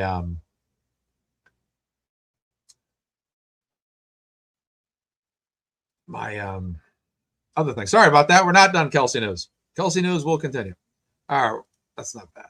Okay, right here. Here we go. All right, so this is from Justice for Kelsey Fitz Simmons page. It says, I'm glad to see, it looks like Judge Noonan is, not Noonan, Officer Noonan, sorry, is still working those paid details. So this photo was surfaced this week. Again, 2 o'clock, Emily C. with Boozy Beauty. FOIA around and find out. But yeah, this is him still doing details right now. Now, Audrey Elliott has said she's running a FOIA request to see what his status is, I believe, with the police department. But this image did surface of him doing a paid detail this past week and was posted to Justice for Kelsey Fitzsimmons' page on Twitter. But yeah, he's still out there doing things, but he's not an active duty cop that we're aware of. Again, that information is being looked into. Do I have anything else I need to talk about this Kelsey matter? Let's see. I think I'm good. Yeah, he's just getting paid detail. That's about the whole thing. Some things never change in North Andover, Mass. is written here, which continues to embarrass itself more and more by the day. You continue to flush taxpayer money down the toilets. All right, so that's the post there that was posted this week. All right, and we'll leave it there. All right, now let's go to Turtleboy's news. Let's go to Turtleboy's news. Let's do this. We'll go to Turtleboy's news, then we'll go to O'Keefe and the Karen Reed news. All right, so that's what we're going to do. So as you guys know, Karen Reed and Aidan Kearney are both facing civil suits that were basically for the McAlberts had filed recently. This has a whole multitude of information in it. So we're looking at, this being an ongoing matter. So given the fact that a civil suit's been filed, and given the fact that Aidan has representation by attorney Tim Bradle, as well as Mark Betterow, he had to go out and find a civil attorney to represent himself. So he has made the announcement here. So he has added Jeffrey Pyle for his civil defense case against the McAlberts. So this news came out this week. This is, you obviously having a civil attorney is huge, but again, for Aidan, this is now another attorney that he has to pay, which is pricey. And he's having a fundraiser next Sunday that will begin at 12 p.m. on his channel. It's 12 p.m. to 12 a.m., 12-hour fundraiser. Many guests will be there, including the Glare, myself, I think Broken Baker, I think Emily C., I think David Yannetti, many others. There's going to be, I think, Runkle will probably be there. I think Brother Council will be there. Melanie Little, I believe, will be on there as well. I don't know if those are official yet, but those are probably some of the names you're going to see. That's going to be a huge show. I'll be there. I'm looking to commit at least 2 hours to that. I don't know what 2 hours I'm going to commit, but I'll be there. And look, I'll be honest with you. I'm just going to put myself on bigger screen here. Look, I'm aware of the division between Karen, among people between Karen and Aidan. I said this earlier this year on one of my shows in January. I'll say it again 4 months later. I'm only concerned that these Karen and Aidan both win. That's the only thing I'm really concerned about as far as this goes. I understand that there's dissension among people. There's things that happen between people. There's division. There's whatever that's happened between I don't know who out there. All I know is that when I do my shows are justice focused, and whether or not you're for Karen against Aidan, for Aidan against Karen, whether you're neutral, whether you're indifferent. My attitude is this. I don't think that Karen and Aidan should lose in any of their cases. I strongly believe in their paths to victory in the matters that they both face as individuals. And I understand that, people online have a difference in that. They don't respect they don't like my ideology. They don't come at me. These people don't attack me. They don't come at me. But I'm just saying, my ideology is about justice. And I just personally feel no matter, like I said, Karen, Aidan, whomever, Kelsey, these people all have their opinions on life. They have their viewpoints on life. They they all, whatever. But my support for these people is to support them in their path forward through justice-based matters. And I don't think that Aidan should go to jail. I don't think that Karen should have gone to prison. I don't think any of that should have ever taken place. And I understand, like I said, there's a level of opinion out there. There's conflict arguments out there each day, no question. But again, I don't think that Karen and Aidan should lose a civil case. I don't think that Karen and Aidan should lose any case that they're up against. That is my ideology, and I'm holding that line. I'm absolutely in support of justice. And again, that's where I hold the line. And Emily, Emily and me have been two people that have been on the same ideology, I feel. And she says, I will forever maintain rooting for one and not the other, is like rooting for the Patriots offense, but not their defense, or vice versa, I would add, which is a great point. I thought that was one of the most beautiful ways of saying it. Like Emily said, ultimately, no matter how you look at it, no matter what your opinions are on either individual, they're ultimately fighting the same battle. And that civil suit against both of them only reinforces that further. They're up against this group of people. And again, I don't think they should lose. That I hold that stance, and I don't apologize for it. I'm not apologizing for it. And that's it. People have said, oh, you're scared. You're scared to take a side. Well, I mean, picking a side of supporting both of them, despite what other people think, is in itself kind of taking a side. I'm taking the side of supporting both of them. You know what I'm saying? I'm taking the side of supporting both of them. I'm taking the side of supporting justice. And there's no side you can take that is not going to be subject to criticism, or subject to people not liking you, or subject to people unfollowing you on X or YouTube. It doesn't matter. It cuts multiple different ways. I have to pick the side that I choose, and I choose the side of justice. And that's how I go with this, because I don't think, it's like in The Dark Knight, Batman said, the other side cannot win. We must win, and that's how I feel about all of this. And I'm just going to stay my course. So I'm happy that Aidan's got a civil attorney, happy about that. Now, this gentleman here, Attorney Jeffrey Pyle, he has a very good background from what I've heard so far. This guy seems like he's a fantastic hire. He's, again, another very qualified attorney. I think that Tim Bradle is very happy. I saw a post this week where Tim Bradle had welcomed Pyle to the team, to the defense team. I'm interested in seeing how they're all going to work together. And it's going to be very good for Aidan's defense here. So he says, breaking, I've retained Attorney Jeffrey Pyle, a partner at Prince Lobel, I think it's Lobel, LLP, who will be taking the lead on my civil case along with two associates. Let's make sure the zoom level is good. Let's zoom in a little bit more. The font size is kind of, it's smaller than the header. Okay, here we go. All right, here we go. And I just got to go off camera for 1 second.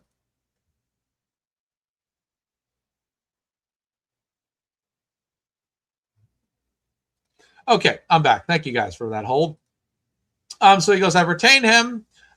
Jeffrey Pyle has been practicing law for 25 years, but his commitment to the First Amendment goes all the way back to high school.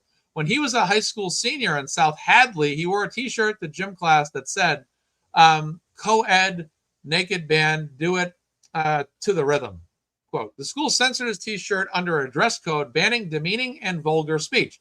So Jeff wore more T-shirts such as co-ed naked civil liberties, do it to the amendments, and co-ed naked censorship, they do it in South Hadley. When the school didn't back down, he and his brother sued, and they won. In 1996, the SJC agreed that under Massachusetts law, high school students have the right to wear vulgar, non-disruptive messages on clothing to school, and that is still good law today. After going to law school and completing a federal clerkship, Jeff became a First Amendment lawyer. A big part of his practice is defending defamation cases. He also sues the government for public records and files motions to unseal court records. A few highlights. Jeff defended the blog Tech Dirt when it was sued by Shiva. Yes, Shiva was, Aidan talked about Shiva just the other day. Shiva had run for, I believe, Senate. Shiva's people had actually called me a few years back as well. I got a call from them looking for a vote, and I said no, but that's how I felt. But he had, this is the guy claimed like voter fraud and all that, and was on Aidan's show and started swearing at him. Jeff defended the blog Tech Dirt when it was sued by Shiva for making fun of his claim that he invented email. Oh, the claim I got was like the voter, like when they call potential voters in the state. So they always try to get people to vote during times. So he defended the blog Tech Dirt when it was sued by Shiva for making fun of his claim that he invented email. The court dismissed the case. Jeff defended the bloggers known as Data Colada when they were sued for defamation for writing about potential data fraud by Harvard Business School professor Francesca Gino. The court dismissed that case. In 2019, Jeff filed a successful motion to unseal the Commonwealth's lawsuit against Purdue Pharma on behalf of the New York Times, the Boston Globe, and other media entities.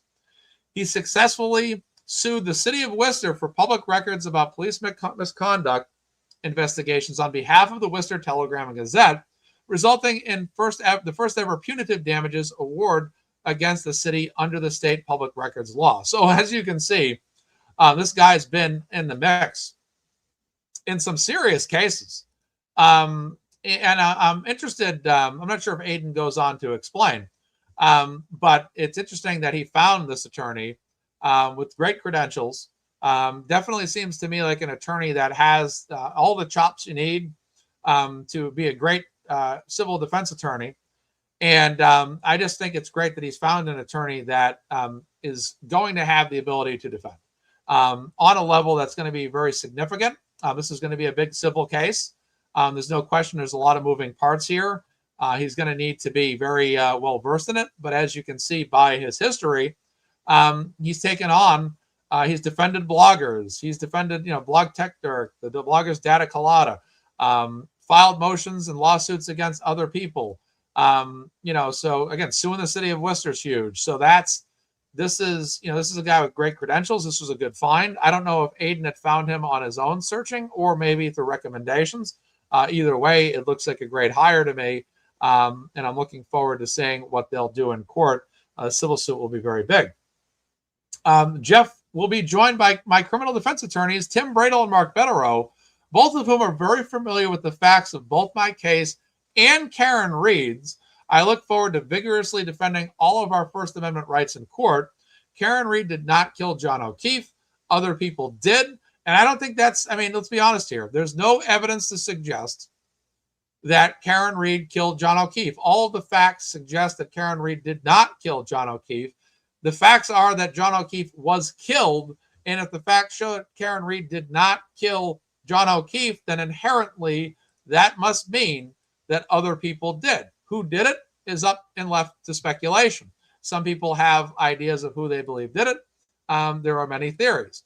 But again, Karen Reed did not kill John O'Keefe. There were two criminal trials that both failed to convict Karen Reed. Those are the facts. And the evidence fully supports that Karen Reed did not kill John O'Keefe, which leaves you with the conclusion that other people did or other people must have or another person did. It could be persons or persons. We don't know. We don't know what happened. Data seems to be, as we've seen, alluding to John going up 3 flights of stairs. Given Apple Health data that was presented in court, it shows he walked towards the house. We're only left to suggest that John O'Keefe was inside that house. All right, together, this triumvirate of legal talent, can't even pronounce this word, let's just say trio. Aidan's using big words. This word's too big for Mazza. I'll go with triumvirate of legal talent will prove that together, this trio of legal talent will prove this is where it matters most. Inside a courtroom, buckle up because the fight has begun. All right, and then that's it. So there we go. And then he looks like he pisses on some of these social media things. So yeah, like I said, this is one of the things we were all waiting for.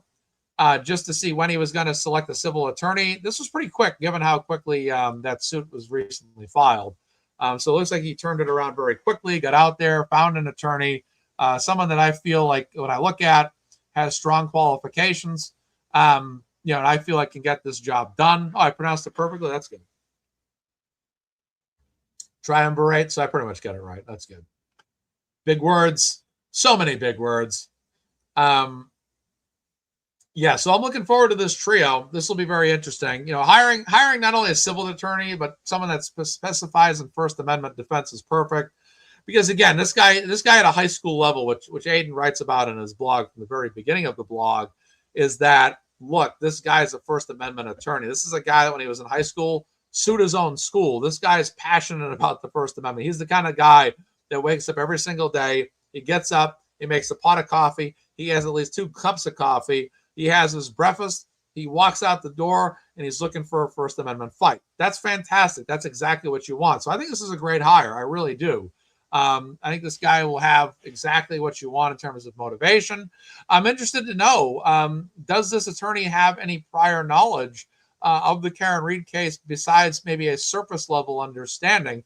Was he someone that followed the Karen Read case? Did he follow it closely, vaguely? Did he know anything about Aidan at all beforehand? Those are some questions I would like to know. I'm not sure if those are already answerable. But he probably does. I'm sure he was familiar with the Karen Read case to some degree. And that might have been one of the, rest in peace to Kevin Trainer, by the way. Absolutely.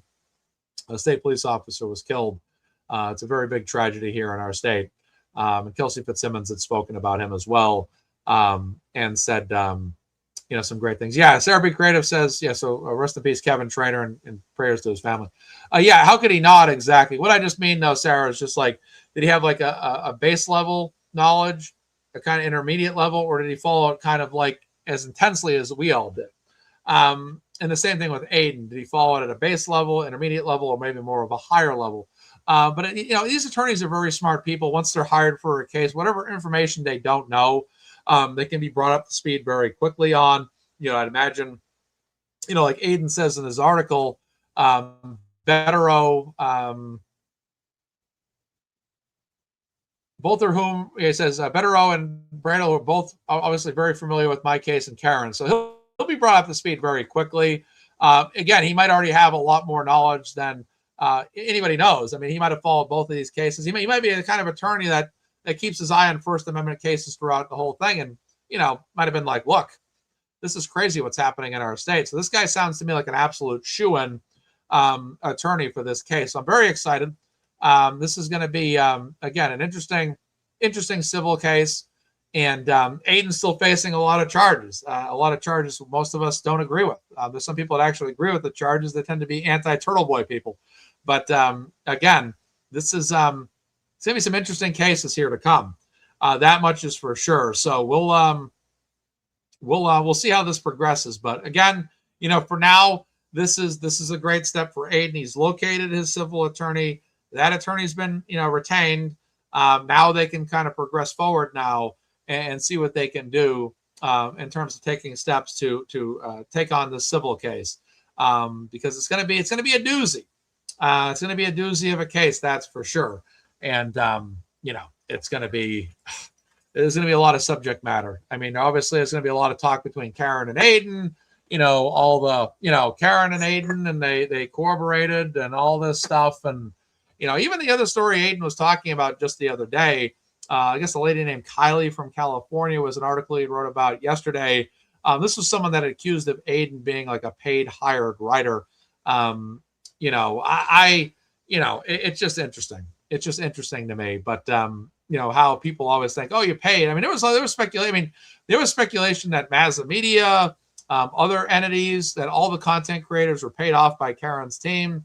I can vouch for myself only, but I can by vouching for myself, I can probably speak for a lot of the content creators. I don't recall ever getting any paychecks. I don't recall ever getting anybody calling me and saying, hey, we need content creators to go online and start talking about this. I don't recall ever getting those kind of notifications. I don't recall ever getting a check in the mail that says, here's a payment for what, and that we used to joke about that over the past couple of years. Like, content creators were never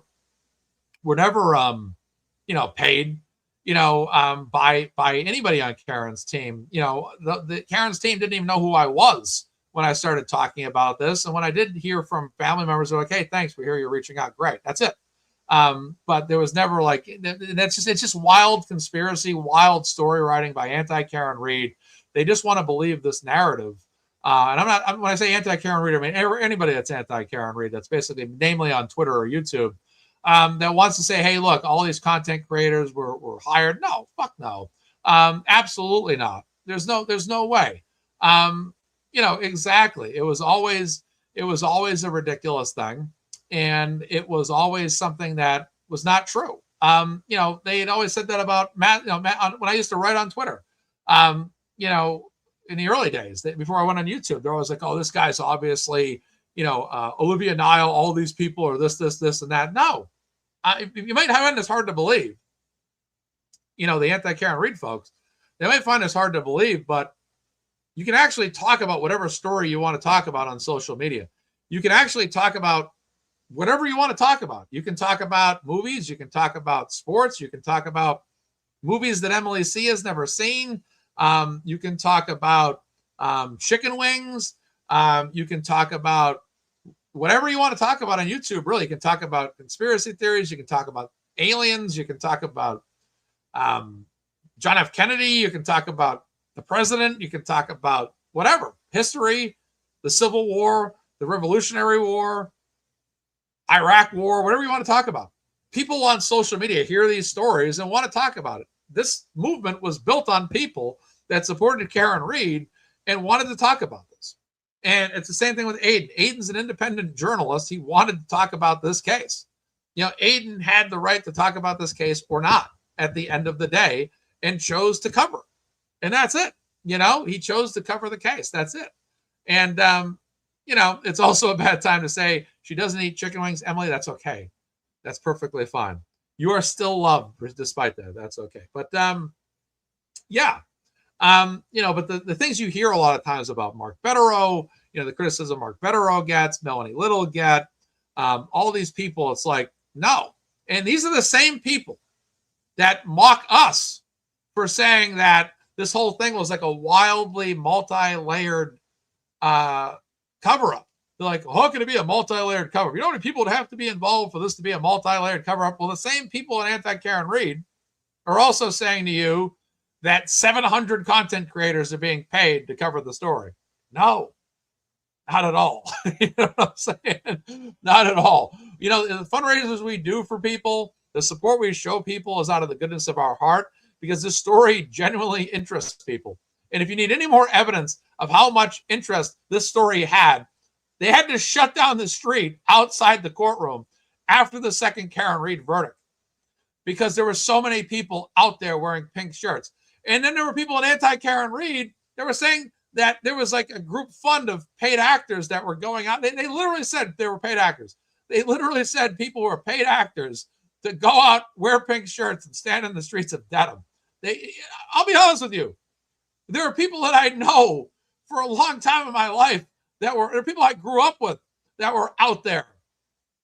Okay? And I know for a fact these people have jobs, and I know for a fact they just wanted to be out there to experience supporting Karen Reed. So these arguments are outrageous. They're wild. They just don't, they're just made up stories. I'm sorry, but they are.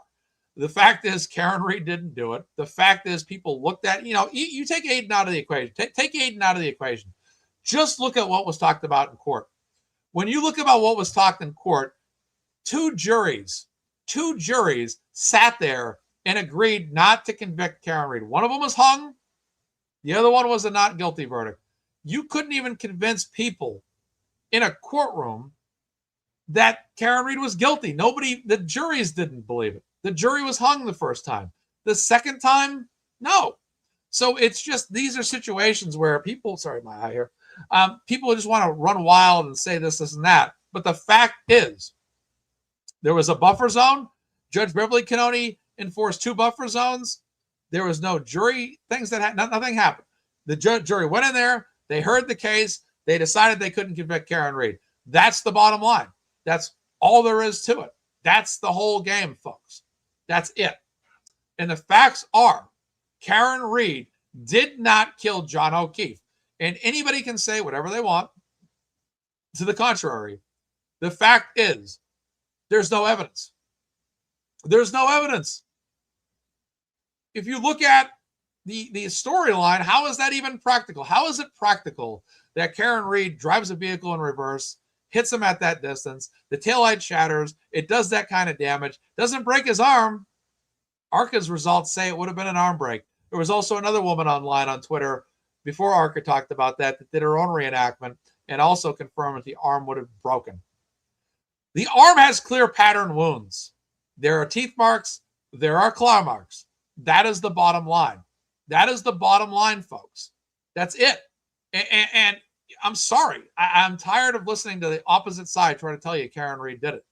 She just didn't. Because it's like, what's the same? It just did. Yeah, Trooper Paul, it just did. It just didn't. Trooper Paul, it just did. Mazza, it just did. But yeah, when you look at all, and here's the thing. When I came into following this case, I'm not the kind of person where, okay, everybody's, because when I started following this case, there were only so many people that were Karen Read supporters to begin with. I started following this case in May 2023, maybe late April. There weren't many supporters back then. When I started doing my show, I mean, there was only so many shows talking about it. You know, but the fact is,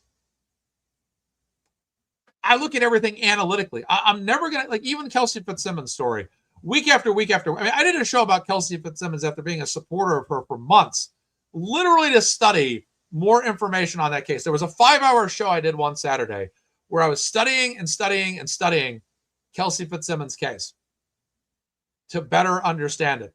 Because even though I was covering it, even though I believed in supporting her, even though I believe I had more than enough to believe her side, I still wanted to know more because I'm an analytical thinker. And we all have the right to believe what you want to believe. I said this before. You have the right to believe Karen Read is not guilty. You have the right to believe Karen Read is guilty. You have the right. You're an American. You have the right to believe whatever you want. You have the right to believe aliens are real or not. You have the right to believe John F. Kennedy was shot by a lone gunman or not. You have the right to believe the government was involved in the shooting of John F. Kennedy or not. You have the right to believe whatever you want. But I don't believe Karen Read did it.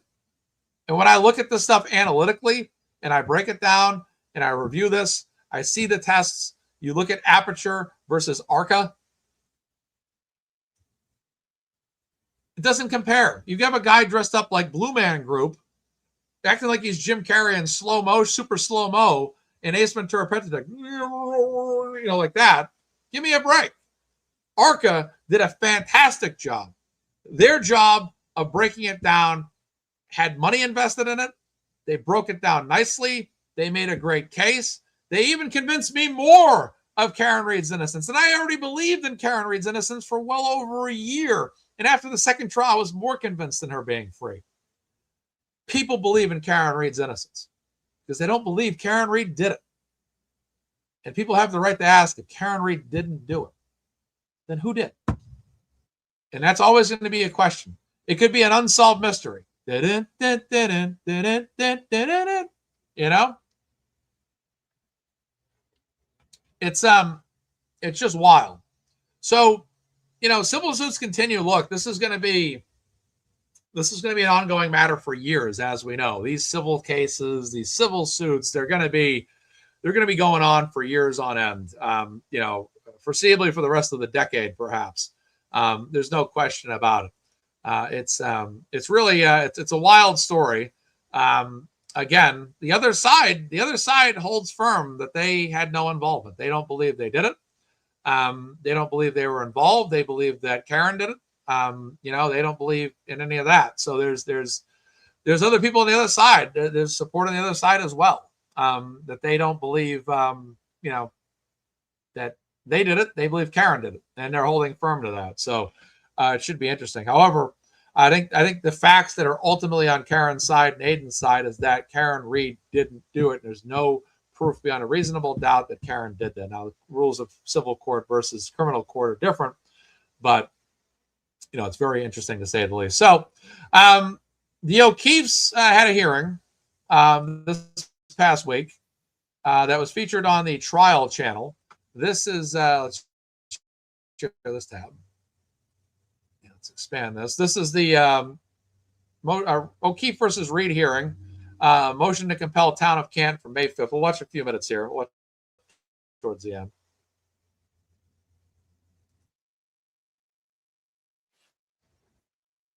Two seconds. I haven't even. That's fine. So I didn't. Took 2 seconds to get an advertisement because it make my life as a content creator easier. All right, so this is the hearing from this past week. This is Karen Reed versus the O'Keefe family. This was a motion hearing to compel town of Canton May 5th. So we'll just watch a little bit of it here. We're limited for time. It's extremely broad. And part of our frustration and our objection was, and you know, he keeps downplaying or obfuscating subpoena. It's extremely higher content. We had multiple emails and communications seeking that he wanted to limit, that the scope was simply about the current investigation and investigation materials regarding Sergeant Good. The moment we get the subpoena, however, it's this extremely broad request for a myriad of records completely unrelated to the current investigation. That was in part one of our frustrations with the request, is that we're blindsided by the broad nature of this request. It wasn't a good faith effort by Attorney Rosenberg at all. And it also highlighted to the court's observation that, you know, requests 1 and 2 are not only extremely broad as they cover all aspects of discipline records. Note that defendant's counsel is seeking all records, communications regarding any town email record or communication regarding any discipline. So it's not just physical copies of records of discipline, which again, if that was simply the request. Yeah, credit to the trial channel for this, uploading this. Most of those would be a matter of public record anyways. We'd be able to produce those. But he's not asking for copies of records of discipline. Well, why didn't you produce them? Why didn't you talk to them? I mean, frustration is not a valid reason for me to deny a motion to compel. And Your Honor, if I can just briefly address that. We had many conversations prior to this. Hang on, Attorney Rosenberg, hang on. Let me finish. So if you would produce certain things, why wouldn't you talk about what you would produce and try and narrow the areas of disagreement?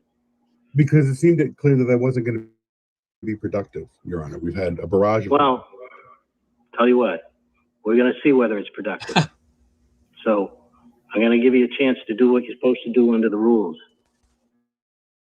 And while you're doing that, I'm going to ask you talk about this barrage of correspondence. So, when the two of you get together. I can talk this afternoon. I'm happy to. I'll be available. I mean, I have availability. Thursday or Wednesday. All right. Well, figure it out. Honor, can I just quickly you have Exhibit 1 to our reply is the quote barrage of communications. So I'm just saying because you asked. Just do what I asked, and he made reference to this barrage, so I'm going to let him submit it all. Right? I can see the majority of the communications that we have a record of were produced by Attorney Rosenberg. There were a lot of phone conversations and other matters.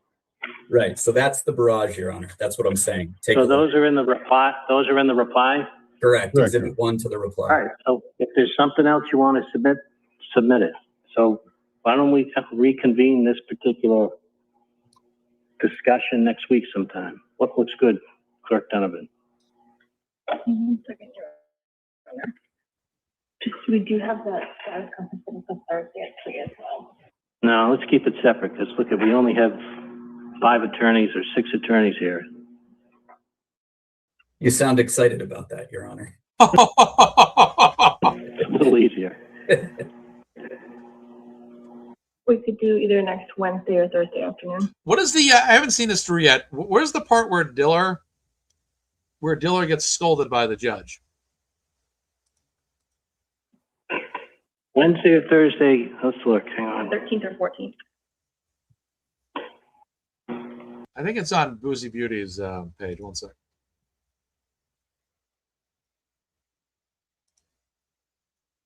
Oh, it's coming? Okay. What works for you two? And I'm not excluding everyone else, but you can always get someone else to watch. The 14th would be better for me. I don't know about Attorney Curley. I'm available the 14th, Your Honor. All right. We'll see you on the 14th at 3 o'clock. All right? Thank you, Your Honor. All right. Thank you, everyone. Okay, so this matter is continued to May 14th, 2026 at 3 p.m. for further hearing. And the All right, so I don't see it. One second. I think I have it saved somewhere. Let me take a look.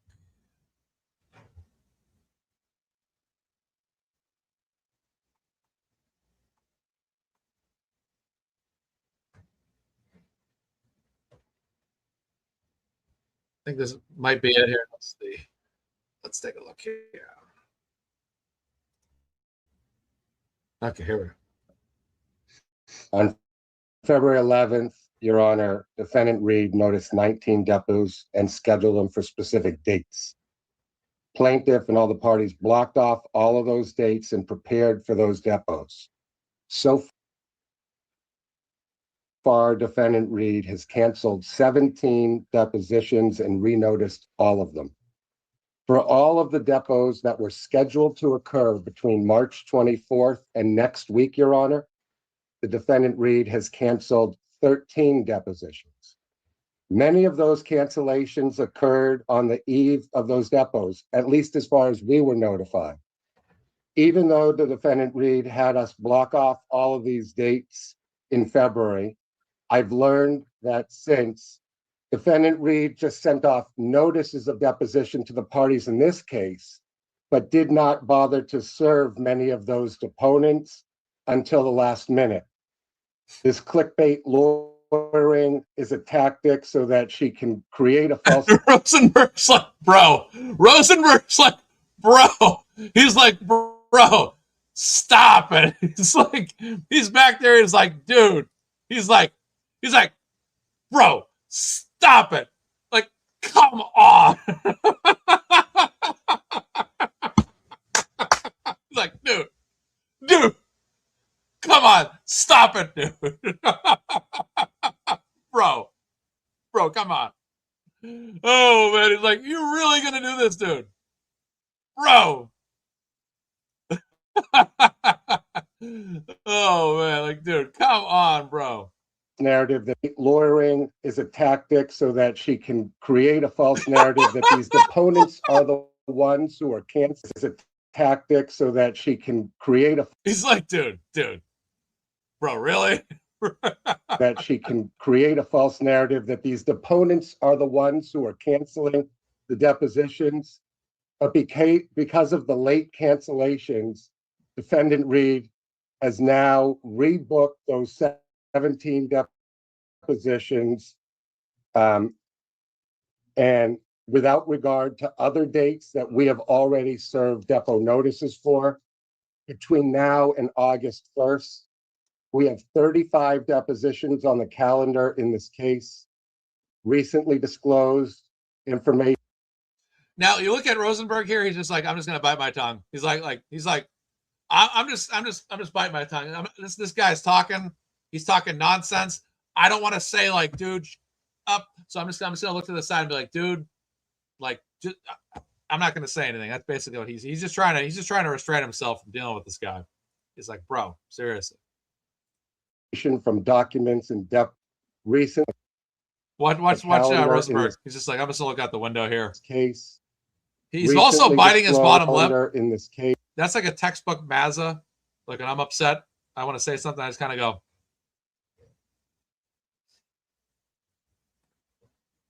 Yeah, it's kind of like that. Oh man. Recently disclosed information from documents and depots may likely make necessary.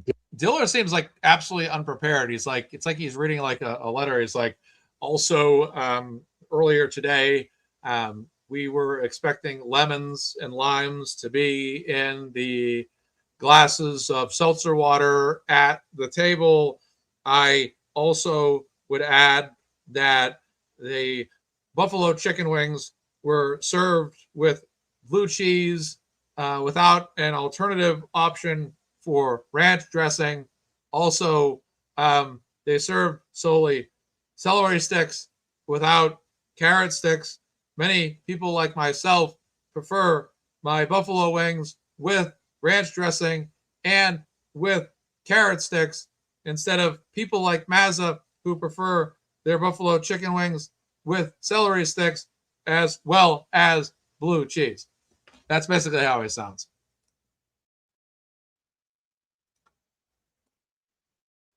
Additional depots being noticed. Likely, I'm concerned, Your Honor, because I expect Your Honor, I am concerned because things can get out of hand quickly, and I'm very concerned, Your Honor. Thank you. there will be third-party motion Thank you very much, Mr. Roboto. practice from some of these deponents. It appears that defendant Reed is using our case to conduct discovery for the 3 other cases that are currently pending with her involvement.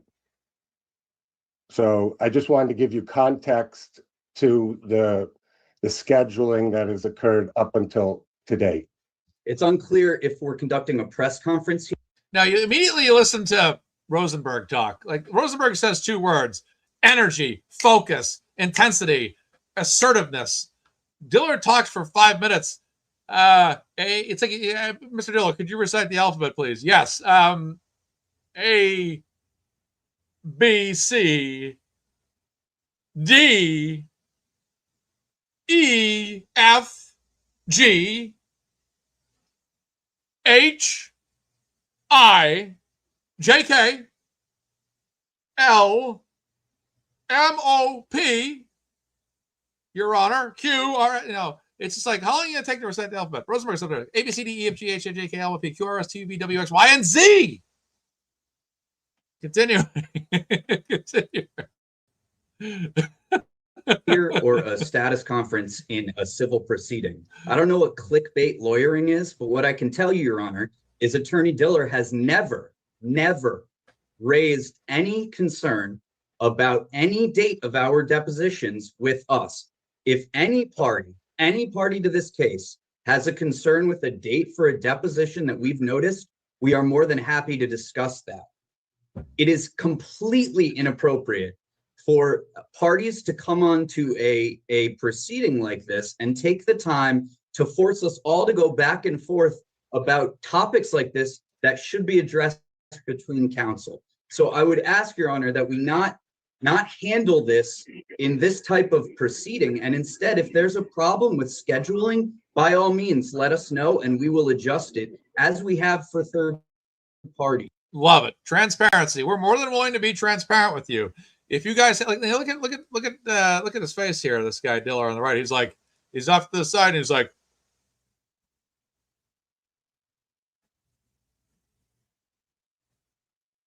that. It's like, dude, Rosenberg's being transparent here, folks. Being transparent. I'm not going to, the accusation that the lawyering is being done for a particular way, frankly, is completely out of bounds and inappropriate. It is completely out of bounds and inappropriate because it's trying to take the courtroom out of the network, out of the area of the courtroom, and try to introduce other things that are completely ridiculous. And it's just stay on the facts of the case, which Rosenberg's more than willing to do, obviously, here. And it's designed simply to be conveyed to the public and not to Your Honor. And I request that we reconsider what types of discussions we're willing to have in hearings like this prior to any conference under Rule 9C or any other court rule. Attorney Diller, have you spoken with any of the parties about these issues? Yeah, I mean, quite honestly, many of these cancellations, we weren't now, notified. Why is he looking off to the right like that? Is he waiting for hand signals from the third base umpire, the third base base running coach, or what? We weren't notified until the eve. I'll have you know that. But hang on. I haven't gone to law school. I've never been to law school, but I am a business professional. I think I could be a better lawyer than Diller and quite a few other. The only thing that holds me back is not having a law education and a law degree. But I could be a much better lawyer than this. About these issues? Yeah, I mean, quite honestly, many of these cancellations, we weren't notified until the eve. I'll have you know that. But hang on, Attorney Dillard. Did until many of these, spoken with any of the parties about these issues? yeah, I mean, quite honestly, Like he looks to the I missed Attorney it. Dillard, have you He looks to spoken with any the of way the he looks to his right here is just weird to me. parties about these issues? yeah, I mean, quite honestly, Now he looks over. Now, obviously, Rosenberg's looked over to his right a few times, and Rosenberg does that in a moment. But Rosenberg, when he does it, it looks like Rosenberg's just kind of like he's just trying to bite his tongue. He's just trying to like not. Rosenberg's trying to contain himself from just going on an all-out like verbal, verbally berating. He's trying to prevent himself from doing that. Rosenberg looks over here. It's almost like he's looking at somebody else in the room for some kind of like a head nod or like, am I saying this right? Some kind of assurance. It's just very peculiar to me. many of these, Then he blinks. It's just weird. Watch it again.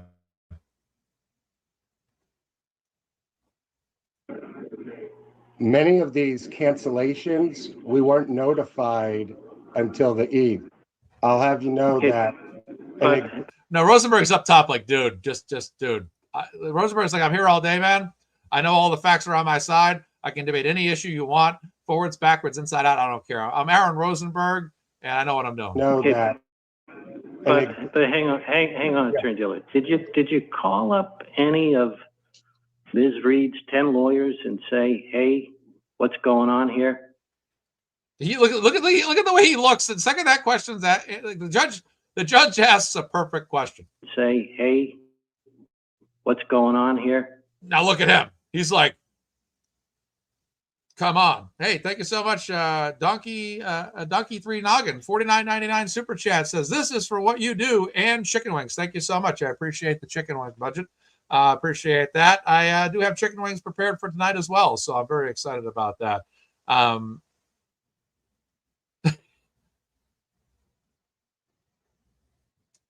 Yeah, it's sorry, it's the comment I read there.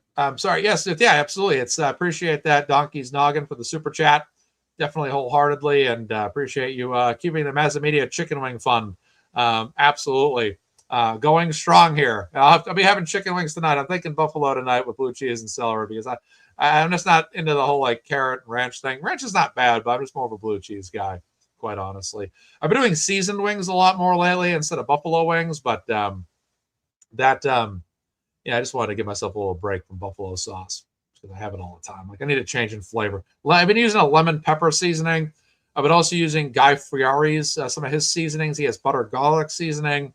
He has another seasoning that has a little bit of a kick to it that I like as well. So those are some of my favorite flavors.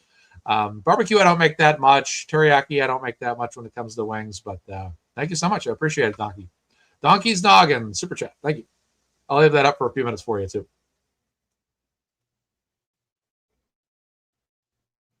What's going on here? Ms. Reed's 10. You call up any of Ms. Reed's 10 lawyers and say, hey, what's going on here? No, we need a sound effect for that. So Diller looks to his right. And let's do a sound effect.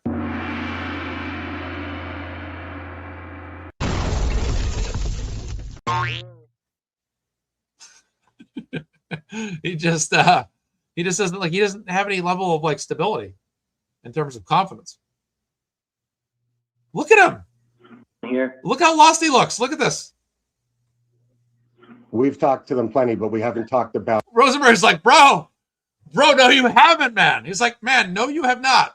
Like, Diller's like, I don't know how to answer this. It's like an awkward silence. Like, I don't know. And then Rosenberg's just sitting there, like, up at top, like, man, you haven't asked. You haven't contacted. Rosenberg's like, look, I know everything more than you. I'm Rosenberg. You're not Rosenberg. I'm Rick James. He's only Charlie Murphy. Look at this. He doesn't know. And Rosenberg's like, no, you haven't, bro. He's like, no.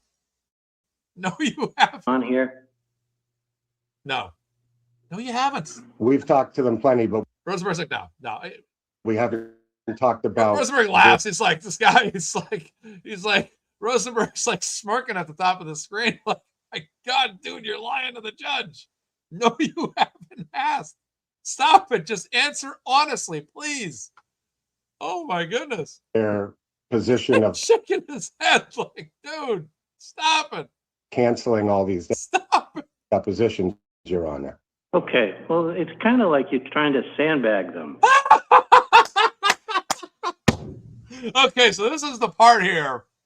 This is obviously the part that I was tipped off about. I saw people online talking about it. That is hilarious. Oh my God, that's magical. We've talked to them plenty, but we haven't talked to. Thank you, Your Honor. Rosenberg's just laughing. You call up, say, hey, what's going on here? The judge is like, have you ever like maybe thought to like call up and ask, perhaps? We've talked to them plenty, but we haven't talked about their. This is the level of bullshit I'm talking about. And I hate to swear, but when you have attorneys that are trying to file cases or whatever they're up to, and they don't have their ducks in a row, they don't know their alphabet A through Z. You just, obviously Rosenberg's extremely prepared. He knows the ins and outs. He even knows Diller's answers before he gives them. This is the level of nonsense we're talking about here. This whole thing's a waste of time. Position of canceling all these depositions, Your Honor. Okay, well, it's kind of like you're trying to sandbag them. Even the judge is offering his opinion. There's no great way to do it, you know? Thank you. Get called out by the judge. That's fantastic. All right, let's we got one final piece of this show to do here. Let's we're gonna talk about Stefon Diggs still. Haven't talked about that yet. Donkey's Noggin, thank you. We got 10 minutes until Emily C's live with Boozy Beauty at 2 o'clock. FOIA around and find out. I haven't seen Emily in the chat in a while. She's probably getting ready for her show. So we'll get ready for that show. We got 10 minutes.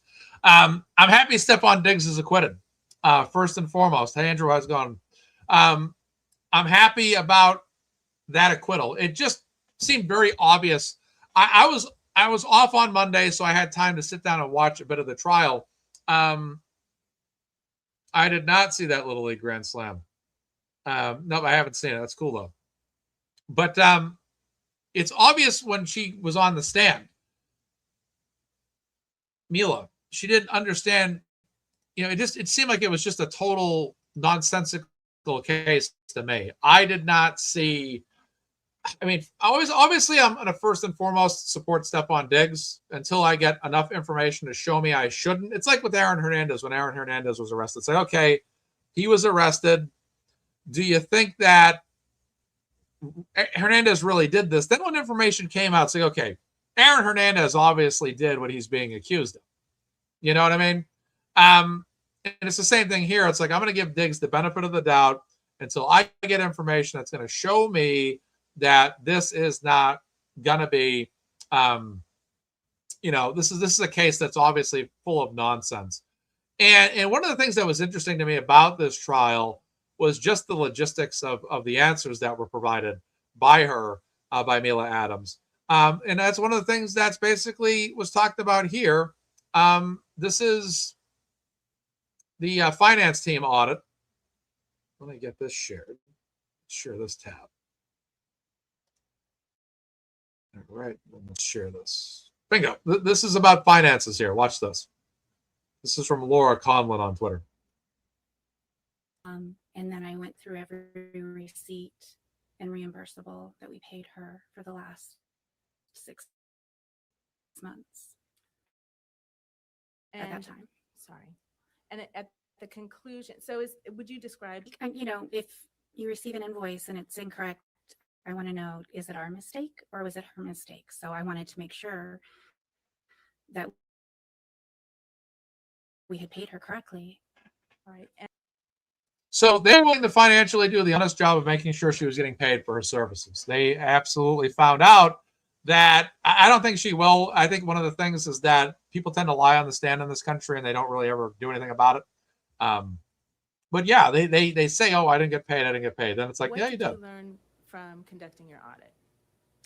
That she had submitted receipts multiple times over the course of 6 months, the same receipt, that she had submitted reimbursements for packages sent. They have payroll. They know exactly who they're paying. They know when they're issuing checks from their bank or however they're paying her. They see the deposits. they see it. Okay, we paid her $2,000 to $4,000 or whatever this week, or whatever we paid her. Obviously it came out of our account. It must be in yours. At this point, it's just, again, submitting the same receipt over and over just seems nonsensical to me. This is an interesting person. It just seems like this is a person that's trying to commit a scheme, and they don't really know how to commit a scheme successfully. Were paid by our Federal Express account. So again, her Federal Express account had evidence of that payment for reimbursement, that we had overpaid her. And were you able overpaid to quantify the amount of money that she had been overpaid based on your audit? Yes. And how much money was that? I think the total was $2,500. So they had basically come clean with her, and actually had overpaid her. And this was someone that was claiming they weren't even getting paid, which was interesting. So I just I'm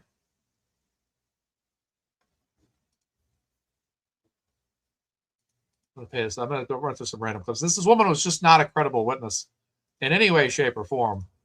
It was again, just you listen to it for a couple seconds, piece by piece, and it's just like, this woman is not credible at all. 3 weeks ago, your lawyer demanded $5.5 million from Mr. Diggs, didn't he? Mr. Diggs offered me $100,000 to recant my. Can't answer the question. Even the judge was on her about the answers to these questions, which was, how she answered the questions. It's yes or no. It's not your time to elaborate. The judge basically says, hey, look, if you can't answer yes or no to these questions and you keep elaborating, basically we're going to strike your entire testimony. This woman did not know how to handle court at all.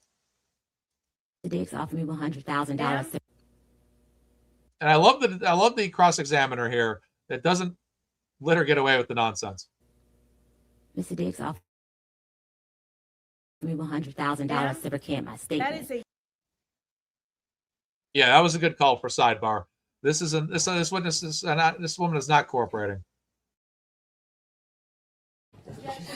They're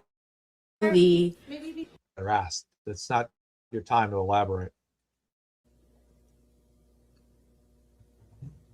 Rami, how you doing? Good to see you. $1,000 to recant my statement. That is That is the only. Maybe be heard to sidebar, please. I know they moved to strike. She's like, I'm tired of this. Oh my goodness gracious.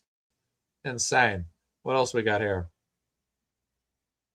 Silva gave up Adams, refused to answer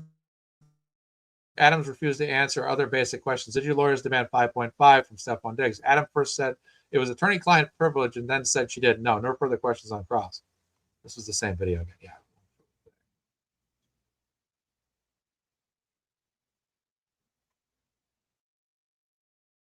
What else we got here for clips? Lead one. Their statements. This is about inconsistent statements. Let's play this one. He owed me that he said that he would invest in my business. So I took a lower pay because Stefon agreed that I will have chance to work on my business by working with him. There's no question in front of you right now. Even the judge is stepping. I think this is the part where she basically says some things here. To work on my business by working with him. There's no question in front of you right now. And again, just answer the questions put to you. It's not an opportunity for you just to end with your story. Just like had it. She's like, this lady on the stand is not answering these questions appropriately. Falsehoods to Officer Ellis, didn't you? No, not to my knowledge. You told Officer Ellis that you had injuries from this alleged assault, right? I told him I had bruising. Then they had a video come out of her, allegedly after all this happened, and she was dancing and celebrating and all happy. I'm glad Stefon got acquitted. It was obviously an easy decision by the jury. Quick trial, too, which was nice. I mean, redness and soreness on my throat.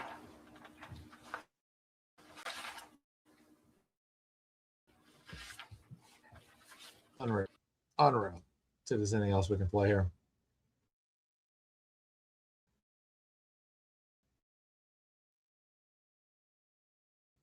Let's play the acquittal.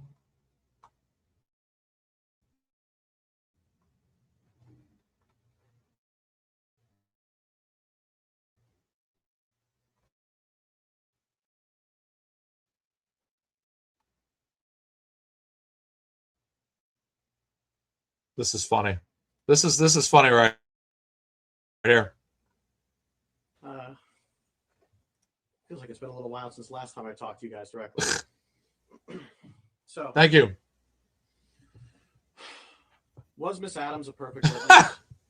No. It's like, was Miss Adams a perfect witness? No. I mean, of all the witnesses and people I've ever represented, she's probably the worst I've ever represented. But Stefon Diggs still did this. Come on. Like, stop. Oh, my goodness. This guy is a riot. Oh, my goodness. Perfect witness? Norfolk County, ladies and gentlemen. Norfolk County. No. She was argumentative, avoided, difficult. But does that mean you should throw away everything she says? She said no. This guy absolutely conceded that she was horrible. That she was horrible. But that doesn't mean, I understand, look, was she argumentative? Did she not answer the questions correctly? Was most of what she said pretty much effectively bullshit? Yeah, but I mean, come on. That doesn't mean you should ignore the fact that she's right, even though she was wrong. It's like this guy's like this guy's at a groveling period in his career as a prosecutor.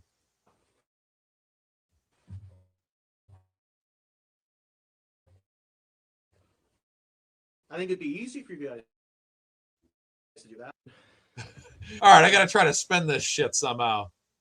All right, well, this ain't going to be easy. Let me tuck the back of my shirt in. Like let me start with a little bit of a joke. How am I going to make this work? He seems like he's an all right guy, but he's probably the same guy who would have convicted Karen Reed. And their be good. Cases you have seen, testimony of one witness back to prove their case. And their cases you have seen is the internally inconsistent testimony of one witness. And that is their entire case. And that is not enough to meet their burden. That's correct. All right, we'll watch the acquittal real quickly, and then we will be out of here. All right, let's watch it. Here we go. 25 seconds. Has your jury agreed upon a verdict? Yes. On count 1, strangulation or suffocation, what is your verdict? Guilty or not guilty? Not guilty. On count 2, the charge of assault and battery, what is your verdict? Guilty or not guilty? Not guilty. Madam Forelady, members of the jury. Madam Forelady, has your jury agreed upon a verdict? All right, that's it. Not guilty, ladies and gentlemen. And Stefon Diggs is all set. So, ladies and gentlemen, thank you for tuning in. We talked about Kelsey Fitz Simmons. We talked about Aidan Kearney. We talked about Karen Reed. And we talked about Stefon Diggs. Please go over to Emily C's channel right now. She is live as we speak. She is joined by Boozy Beauty for a special show called FOIA Around. And find out. Please be sure to say MazzaMedia when you go over there. Ladies and gentlemen, thank you so much. And, it must be a lot of traffic right now. I usually don't have that problem with Twitter, but, it must have been a lot of traffic. So, thank you, guys. Please sure to like, subscribe. Thank you to everybody that sent the super chat today. Prince of Wales, $4.99, and Donkey's Noggin, $49.99. Thank you, guys, for that. Have a great day. Emily C is live now with Boozy Beauty. Like, subscribe, and I don't know if you can hype the video, but, Mr. Diggs, you're all set. From MazzaMedia, I'm Mark. Happy Mother's Day to all you mothers out there. I'll be back Tuesday night at 6:30. I'll be covering the North Andover Town Meeting, which should have some information with Charles Gray, the chief. We'll see how that goes. But, ladies and gentlemen, you have a great day. Take care of yourselves. Love your mother. And if your mother, continue to be a great mother. And everyone take care of yourselves. All right, MazzaMedia out. Take care, guys. Bye-bye.